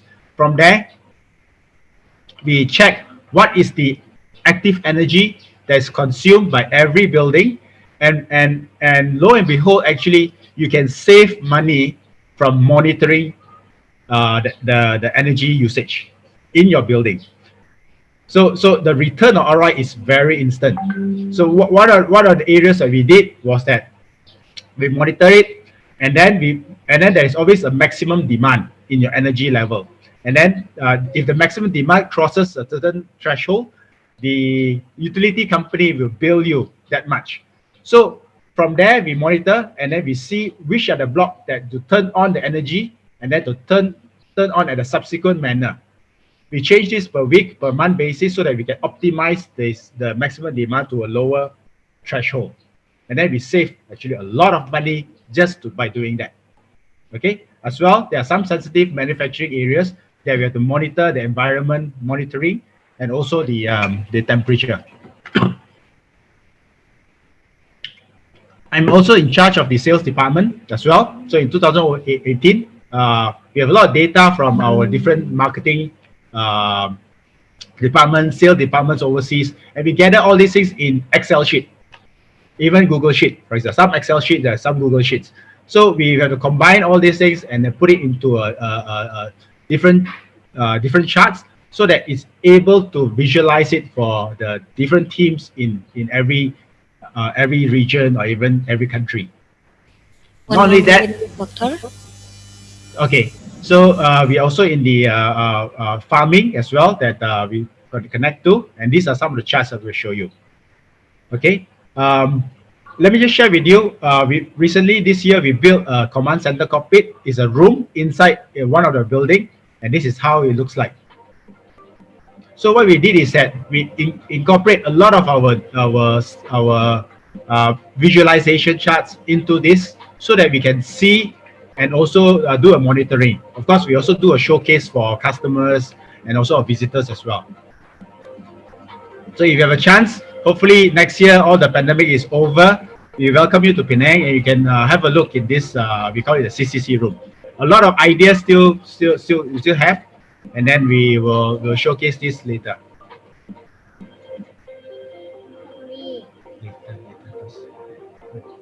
Hold on,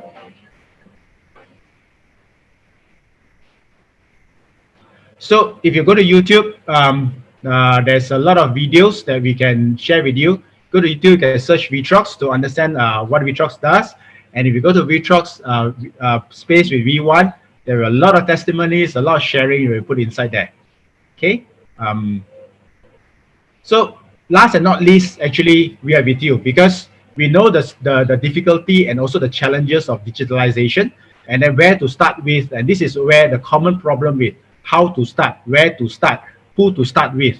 Okay, so we have done this 5 years ago. We have spent 1.3 million hours in R&D for that particular software only, and we can help you. So a lot of industries come to us in Malaysia, especially in Penang and other regions of Malaysia, ask us to help them, and we are kind enough to help them certain areas that we can share, certain areas that we can do for them by adopting certain areas. Okay, of course, we don't sell robots, we don't sell blockchain technology, for example. So if that suits you, there are other players and also our partners that have the solution for them. All in all, the era of course, Industry 4.0 or digital transformation actually can begin with you, and all actually begins with you. So actually, I concur to Dr. Daisy and also other doctors in this previous webinar just now. Actually, what graduates knows and then is important, and then also what they have used before during their studies. And I also agree that now today the degree that they get is no longer as important as what it used to be. So with this, actually in 2021, we are offering exciting offer for students, a free V1 account, and we have our own digital e-learning free of charge for students. So you can contact me in this my email address or my phone number, WhatsApp me, let me know so that we can get more information for you, and also provide you simple steps towards Industry 4 for your students. So one day when they go to this interview or go for a workforce, the interviewers will ask, what do you know about Industry 4? At least they can share. They have used something before and they can demonstrate. So with this, I end my sharing over here. Thank you very much. Thank you very much, Doctor. From the presentation of Dr. Gary, we know that technology doesn't immediately remove the roles of human being. However, indeed, we need to skill up our human resources. Thank you very much to all keynote speakers for the informative and interesting talk. Now we start the Q&A sessions. Right now we have one question from Radeni Sukma to Dr. Daisy. Ms. Radeni Sukma, would you like to ask the question directly? Question, I'm not sure whether it's he or she, sorry. So Radeni Sukma actually asked, apart from MOU between the university with the industry, what else that we can do to enhance the collaborations? And I would like to share my slides here. I believe you can see my slides. Apart from what I've actually presented, university can actually take further step is to align the academic program to Industry 4.0 by offering innovative and competitive academic program. And they can consider the durations of internship, maybe 2 years with the university and another 2 years with the industry, or it could be 3 years with the university and 1 year with the industry. And the university, they have to actually continue to actually improve the quality of the degree, because what we are aware, the degree itself may not be relevant. So what the university can do is they have to do something to increase the value of the degree. So they need to ensure that there is a quality improvement continuously. And also the program that they actually offer is supposed to help to promote experiential learning and also enrich the learning experiences of the students. And the programs needs to be very highly innovative and tag to the current needs of the market. For example, the digital talents skill, and also can allow the industry to be engaged in the program. And also I would like to show as what I'm presenting just now is about an online innovative learning system where the system can be accessed by the employer, and the employer can actually offer directly to the students. Just give me a second. So what you can see is through this online, actually you need to, just like what Mr. Gary has shared, they have actually spent time to develop the system. So it's the same that the university need to spend time to come up with an online platform, is an innovative online learning system whereby it will provide a link to the industry, and the industry can actually look at what are the skills possessed by the students, the technical skill and the soft skill, and they can actually offer such as the internship to the students, or maybe even offer interview to the student by looking at the students' achievement, so they can actually send the employment offer if the industry want. And also from the system, it is a win-win situation to university, because university can track the student employability status, whether, like for example, 60% of the student hired, or another 30% of the student are high in demand because they have received a lot of offer from the university, and from the industry, and some there are still 10% of the students are available for job offer. So what actually happened is through collaborations between the industry and academia, the students will actually outskill their skill in terms of technical and software, and this platform will become a one-stop center. It's not only about what they actually study in their degree, but it also helps them to equip themselves with technical and soft skill, and there will be the career chameleon, and they will receive the digital certifications. I'm so impressed with Mr. Gary's speech, and also the sharing about providing the student free V1 to try and to learn. So I think this is a very good advantage for the student to know what is Industry 4.0, and they are at the journey of digital transformations, and that will actually help them a lot, and it will increase the employability, and also through the system they can actually communicate with other students from other faculty. So you can see these are the benefits. Students are equipped with the soft and technical skill. Students will become certified graduates because they receive the industry certificate apart from the university certificate. So, and this is a one-stop center. If the university has this system that will help the student to know what are the latest industry news, what are the industry offer to the students. For example, scholarship, the industry can actually offer scholarship by accessing to the system, and also send an interview offer, internship and job offer. And in terms of employability, the system actually will help the students' employability by making them more ready to acquire a job positions. And students will equip themselves with a proper attitude and become a career chameleon, and they can communicate with other students via the same platform. So what are the benefits for the industry? First, industry, they no longer go to advertisement. They can straight away access to the system itself and provide offers such as scholarship, internship, interview, and employment offer.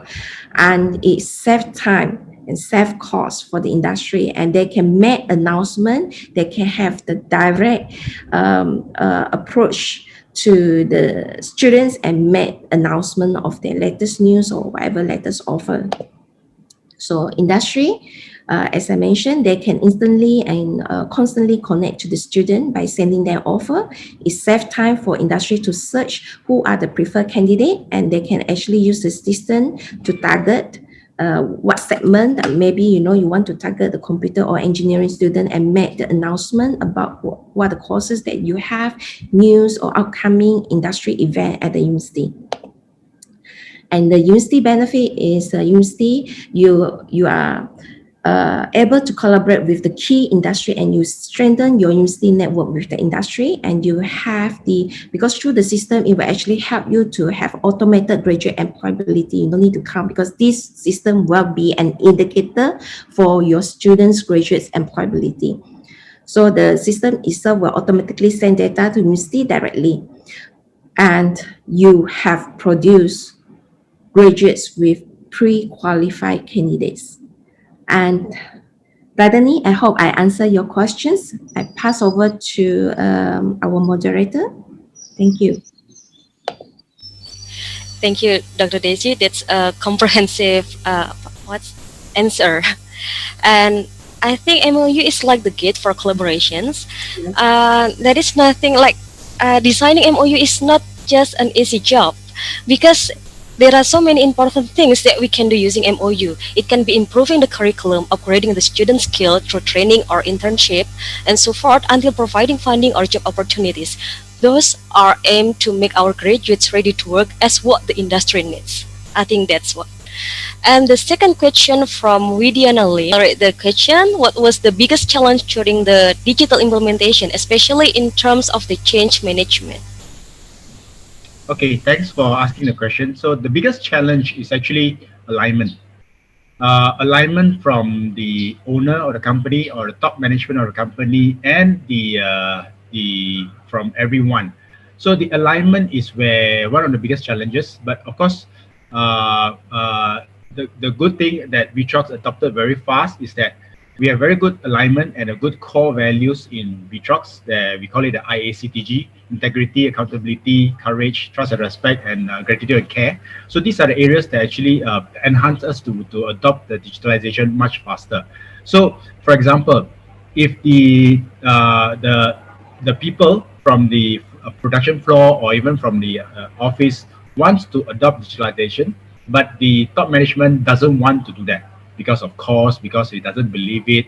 So that is always the areas of you cannot go forward because, and then they will ask you, what is your ROI? What is your if I invest in all these things, what do I get? Certain things you cannot get straight ROI. Okay, but if you don't do it, once the industry has changed, like the COVID, nobody foresee this. The impact is going to be bad. So yes, you have to go certain things. You have to go by faith, and then discuss among it, and alignment is important. And of course, celebrate small successes. Don't aim for big successes. Celebrate small successes. Thank you, Mr. Gary. Sorry. And now we have participant that has raised hand. Mr. Frankie. Yes. Please unmute yourself. Yes, Okay. thank you. Hello.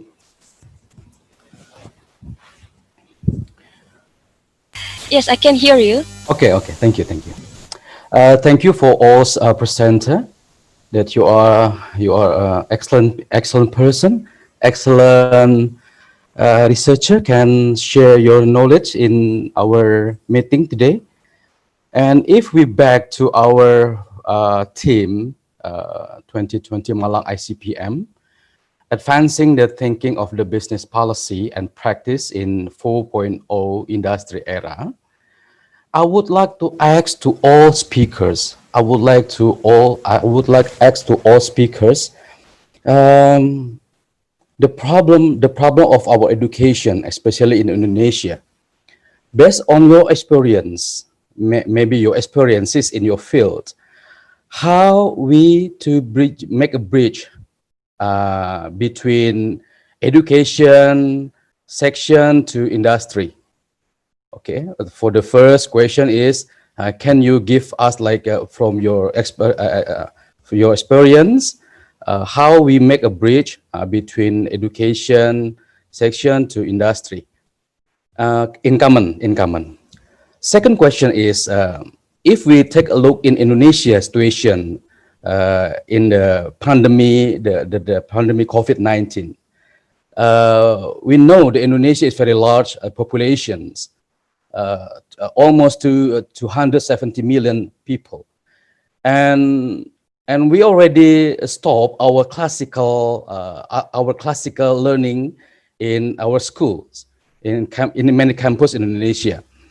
And can you give us your advice how we make the good way to advance, to enhance our education system, education process after the pandemic, COVID-19?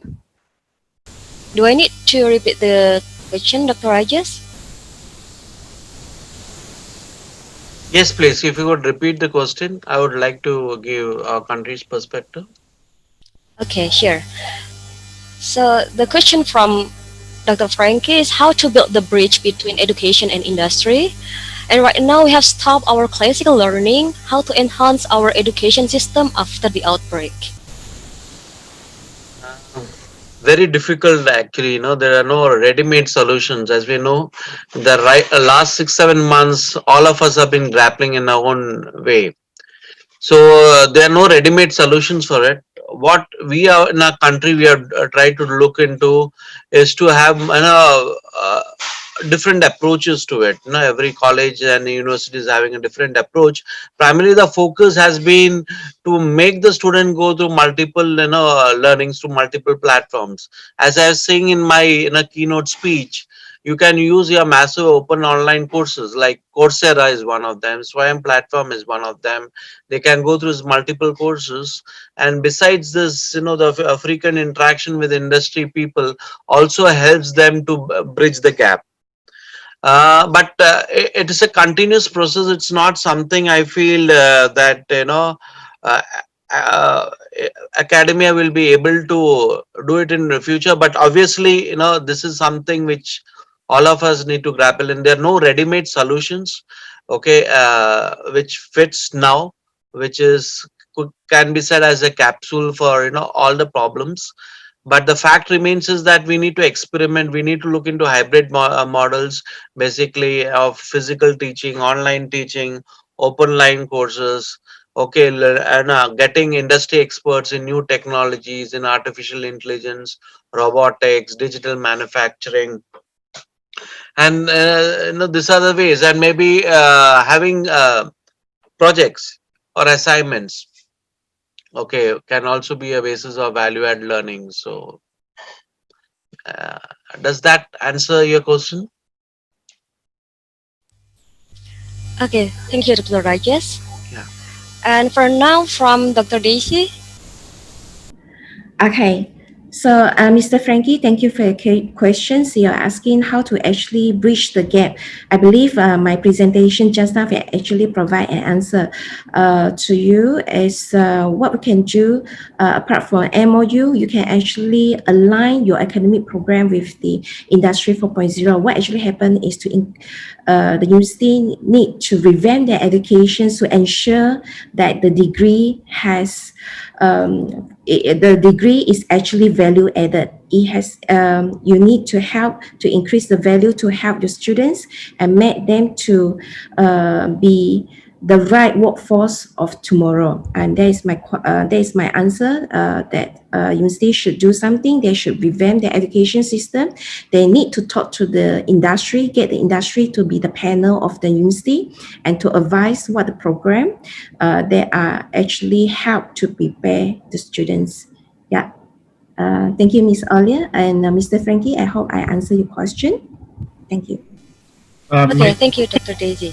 Yes? This is Gary here. Maybe allow me to add on from the industry point of view. Sure. Okay. So there are three questions that's presented asked over here. What's the building the bridge between the industry and universities? So even in the year 2020, I've interviewed almost about 500 students for internship. We have been always looking for interns and also, of course, permanent employment as well. So during this short listing of the possible interns, we start off with interns first. Because I can see everyone's the listing who choose whichever person that is in the choice. I see the trend of like if the internship is 3 months and below or even 4 months and below, the chances they will get to be interviewed is only one or two people. If they have 6 months and above, it's a long list of people wanting to interview them. So there's one fact from us. Second is that we see that the students or interns, when they come over here, they only get to learn something on the third month. that they truly grasp what is meant in the industry, what they're using, and what they've then learned and able to apply in the industry on the third month onwards. Of course, if it's under the fourth month, 6 months, then they can try on their own, and then they're able to. So you may see a possible certain changes of certain courses that to extend the internship from 3 months and certain beyond. That's one. Second thing is that encourage your students to go for competition. Competition is where it could be IT competition, it could be debating competition, any competition, because we will pay extra 50% salary more than any standard if they have won certain competition. And they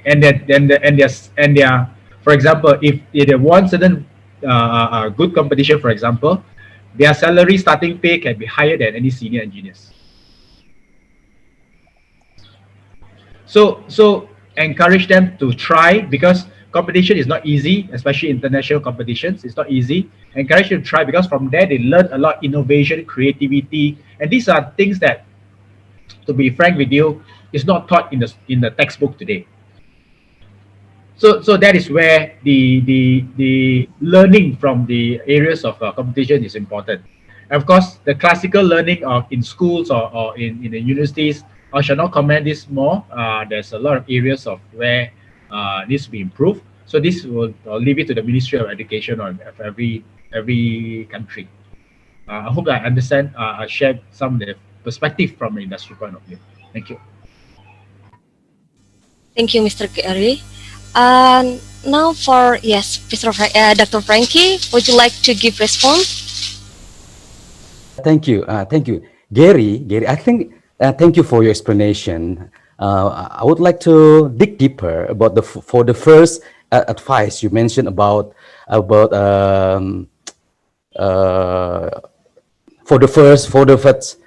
the first explanation is internship. It's a good idea. Let me ask you one thing. It's very specific. Based on our human development, based on your experience, how we divide percentage between knowledge and skill? This is very important, because in our school and our university, we still working up in knowledge. It's very rare to the skills. Could you please inform us, share your experience, how many percentage in skill and how many percentage in we have to enhance our knowledge? Thank you, sir. Okay, thank you. Okay, thank you very much. Okay, so your question is about percentage of knowledge and skill. So I would say that in the year 2000, my teacher always, before my mentor always tell me that knowledge is important. But today, knowledge is everywhere. You open one Google from your phone, you type in one word, everything comes out. So it's the skill, is actually where to get the knowledge, and today it's everywhere already.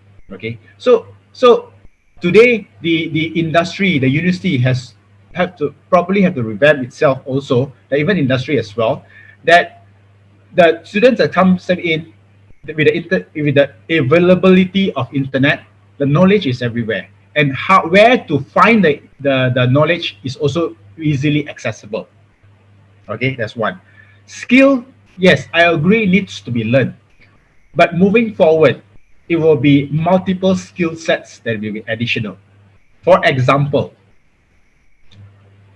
we used to think that an IT or coding is something that is useful for IT graduates only, right? We used to think about that. But moving forward, coding will be a relevant subject as important as mathematics or science.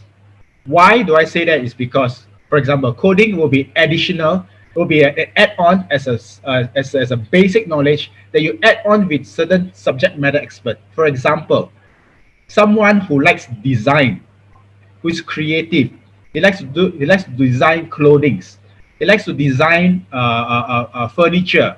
He likes to design house, for example, and he is able to add in coding, that is knowledge from what his knowledge or his skills.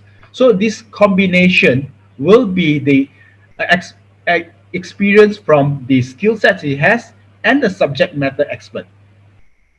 So from there, he will be able to move on much faster in the era of digitalization. Okay, so with that, skill set, mindset, and hard set will be the next things moving forward. We'll call it the environmental ESG. Okay, and then knowledge is, I would say, it's already at your fingertips. Yeah, skill set can be acquired, and the learning attitude, the mindfulness of it is much more important moving forward.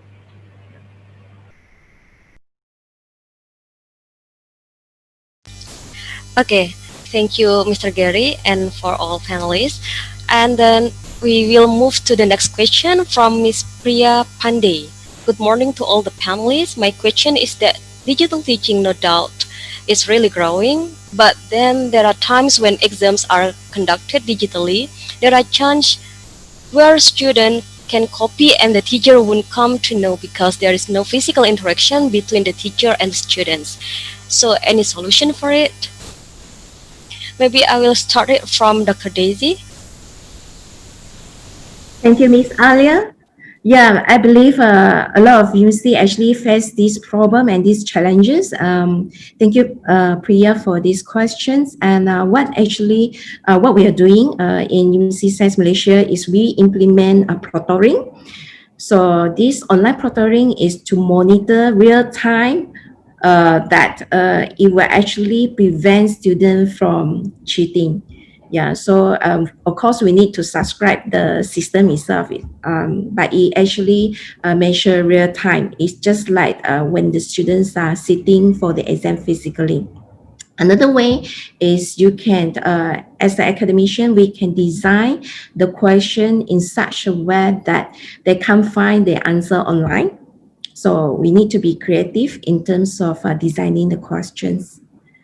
Yep, I think, yeah, that's from my side. Can I take that? Okay. Can I answer it, Alia? Sure. Yeah, thanks. Yeah, Thank thanks you, a lot. And a very interesting question, Priya. And I agree with Dr. Daisy. It's a very challenging, situation for all the faculty also, especially during COVID times. Since there's no physical interaction between teacher and student, how do assess the students?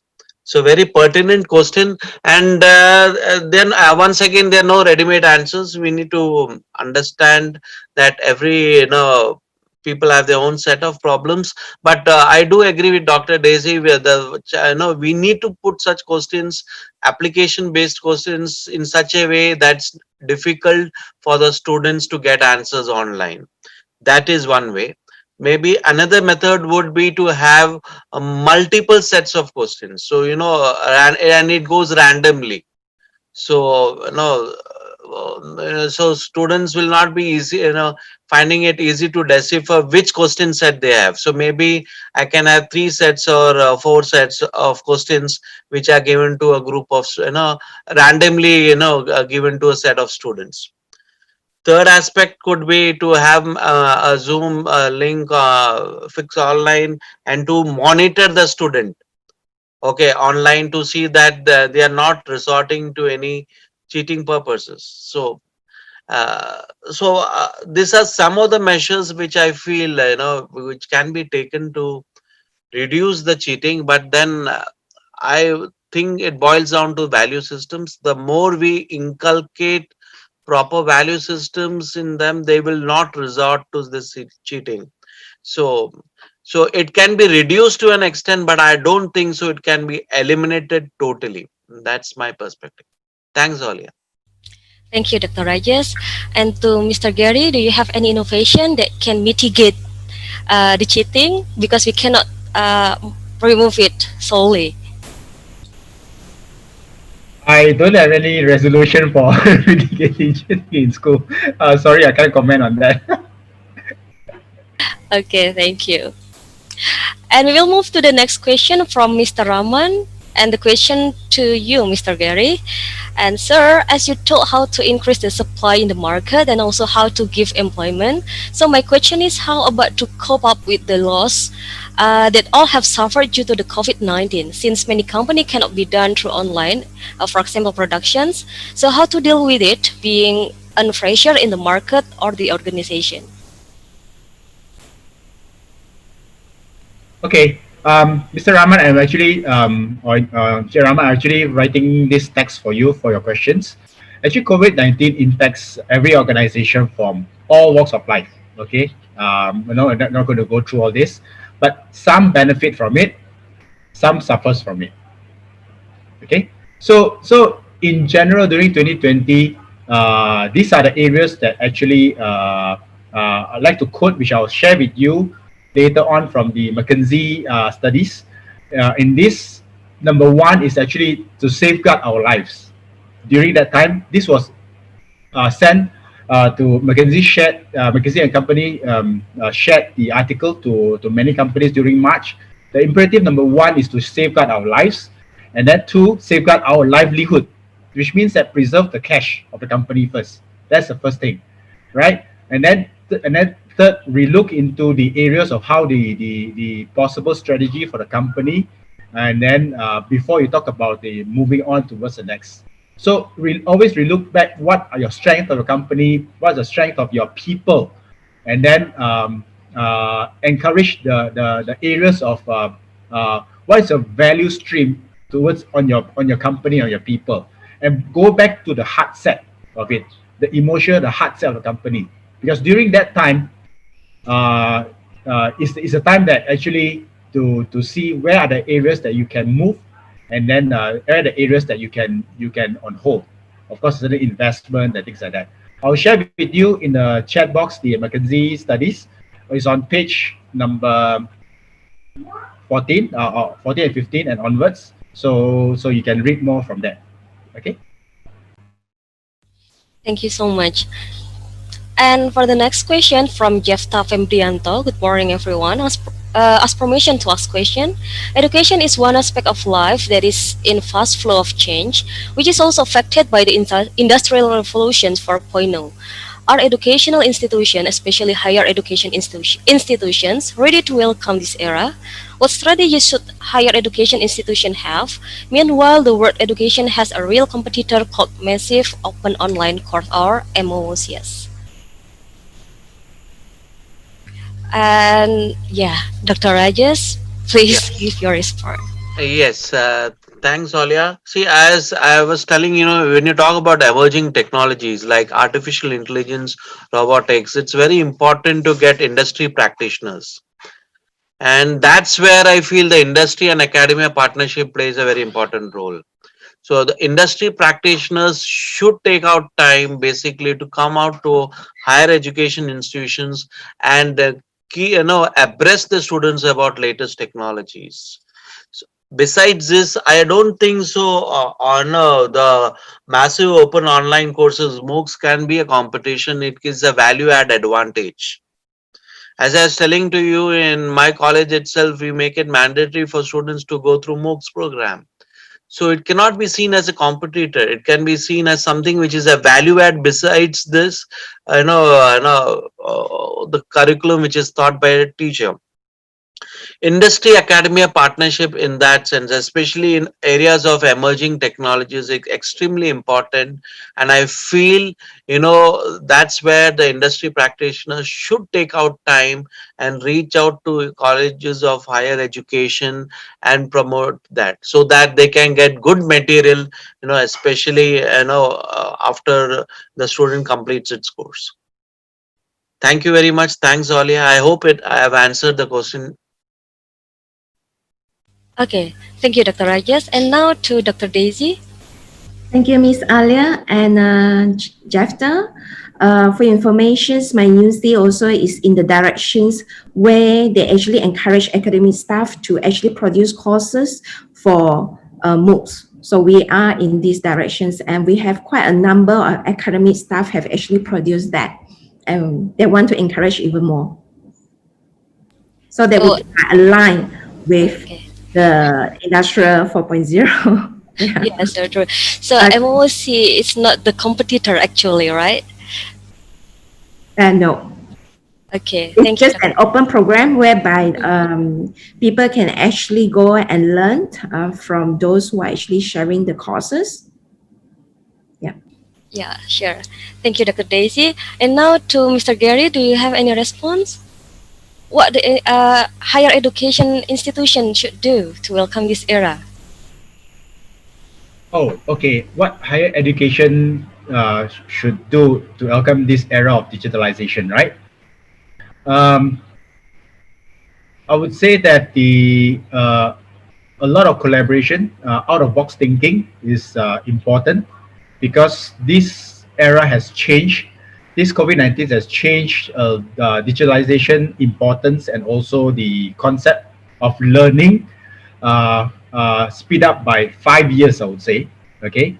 And then I remember back in 2018 when I went to Tokyo, I already saw that they are using AI as a teaching method. A teacher with a face, and it's not a real person.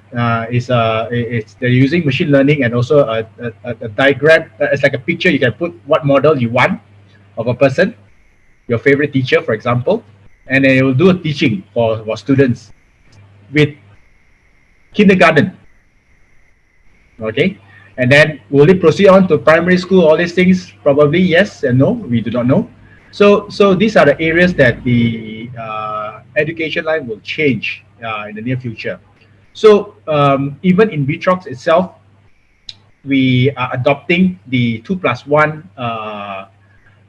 academic syllabus with certain universities, whereby the students learn from the university the 2 years of fundamental knowledge, fundamental skills set. We could be engineering, coding, or things like that, and 1 year in our industry, in our company, mentored by a senior engineer. Okay, so after the 3 years or 1 year of 2+1 program, they can if he wants to stay, or he can go to another company, or he can, of course it depends on his capability and hiring. Then yeah, it's a 2+1 program we already started. Yeah. Okay, thank you, Miss Gary. One question from me. So when Japan started to use AI for teaching? When Japan started? When did Japan started to use AI for teaching? They have not.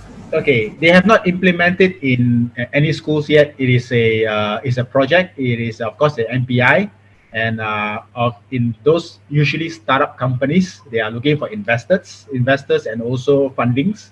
So this is the they go to these exhibitions to share, and of course it's still some way.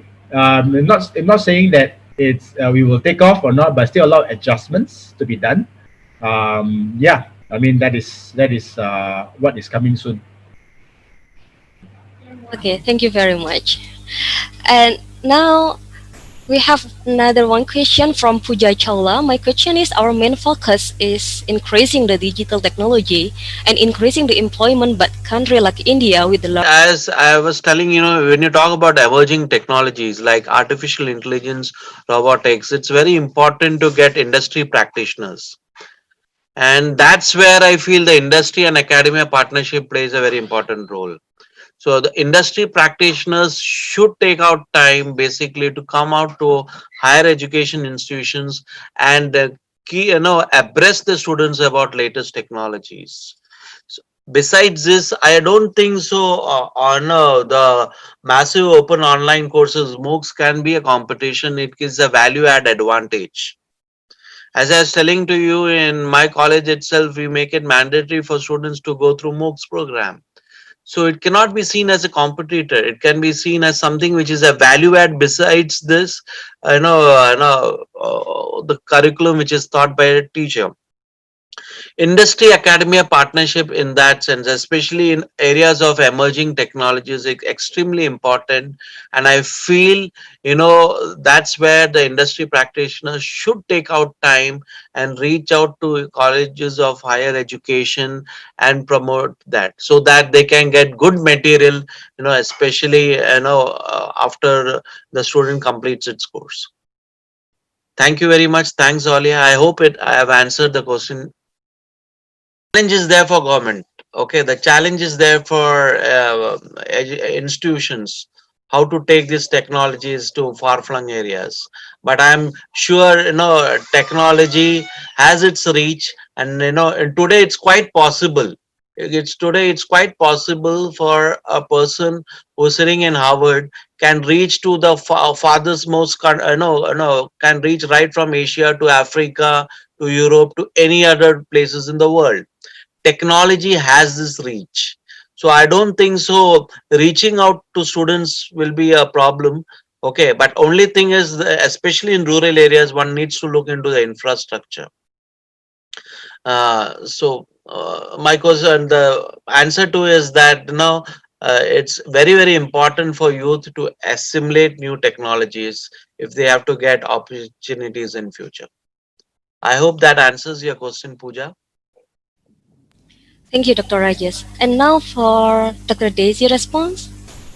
Thank you, Ms. Alia. And to Pooja, I would like to say this, we should not limit the creativity of our youth. And I believe that what I would like to encourage the youth in India, that you should not let what you cannot do to interfere with what you can do. So continue to work on what you can. I'm sure that right now the generations that there are our million, they are so good with the digital skill. I'm sure that what the university can do, what the government can do is to always encourage the youth to be entrepreneurs, to instead of getting a job from the employer, they can make themselves to be the employer. So be the entrepreneurs, they can not necessary to have physical business. They can actually run business online, because right now I believe the youth are so much so much in advance in terms of technology. They are the technology savvy compared to my generations, and they are so good with the digital skill, I would say. So they can utilize what they can do to start a business. Yeah, I hope I answer your questions. Yeah, that's all. I pass to Miss Alia. Okay, thank you very much, Dr. Daisy. And now to Mr. Gary, do you have any response to this question? Okay. Of course, I think this is a $1 billion question. It's not easy that to talk about if it's a large employment of the whole economy, and it's a complex problem. Okay, you put it away, it's a very complex problem. However, if you're able to make it small chunks, you cut it into small chunks, look at it in a minute, smaller micro areas, then you can look into areas that we can solve first, and the areas of what we can do. For example, the continuous learning is important, where I concur to Dr. Daisy's sharing, whereby look at the glass half full instead of look at the glass half empty. Okay, so that is one of the areas from a positive side of view to look into that area, and then believe that because in this digital world today, we do webinar, we do conference call, we are jumping from country to country. We no longer take flight and then go to the airport and things like that. So the student can have a conference call with maybe the CEO of Facebook, right? So what is stopping us? A student from India can have a face-to-face conference with Sanjay Pillai, the CEO of Alphabet or Microsoft, so for that matter, right? What's stopping? So there's a lot of opportunities that's coming forth, and instead of boiling down to so many $1 billion, look at the $1 problem first. Yeah. Thank you very much, Mr. Gary. And I think because our time is limited, that was the last question for these sessions. Okay, so for this session, I can conclude that developing and adapting technology indeed must be adjusted to the needs of interdependent sectors. However, it also can be accelerated by the conditions such as the outbreak. In this case, the policymakers play important roles to be what we could call being aware of what they actually need. It indeed needs to be alerted that other side of technology adoption is the decrease of job types that are possible to be replaced. That cannot be avoided, but it doesn't mean that we cannot find the solutions. This is for sure such a hard job for higher education to identify what skills the industry needs and develop it through the curriculum. Thank you to all speakers for the insightful presentation and answer. Thank you to Dr. Sailing Kwe, and thank you to Dr. Rajesh Kumar Nair. Thank you, Doctor. Thank you to Dr. Daisy, and thank you. And thank you to Mr. Gary. Thanks, Alia. Thanks. That's wonderful presentations and discussion. Thanks to Gary. Thanks to Daisy. Thank you, everyone. Thanks a lot. Thank you very much. Thank you, Dr. Rajesh. Thank you, Dr. Daisy. Thanks, AIBPM team, for wonderful organization as always. You start on time and you see to that all the queries are taken on time. Thanks a lot for giving this opportunity. Thank you very much. Thank you. Dr. Rajesh. Thank you. Okay, very well, ladies and gentlemen, those were our 4 keynote speakers with interesting presentations. Right after this, we will move to the section chair or the parallel session. All presenters can go to the certain Zoom room as how it's written and based on the schedule. And after the section chair finish, all participants can come back to the main Zoom room. There will be evaluation by section chair in each room.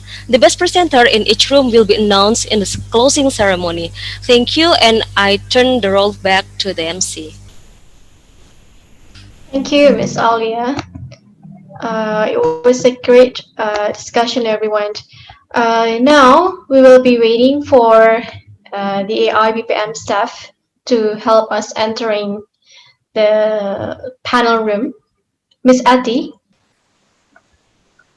Yeah, thank you, Miss Aulia. We would like to say thank you again for all the speakers and participants for their intriguing discussions. We hope to see you again on the next events. Hopefully this event will bring the utmost beneficial for you all. Thank you for your attention again. See you at our next conferences.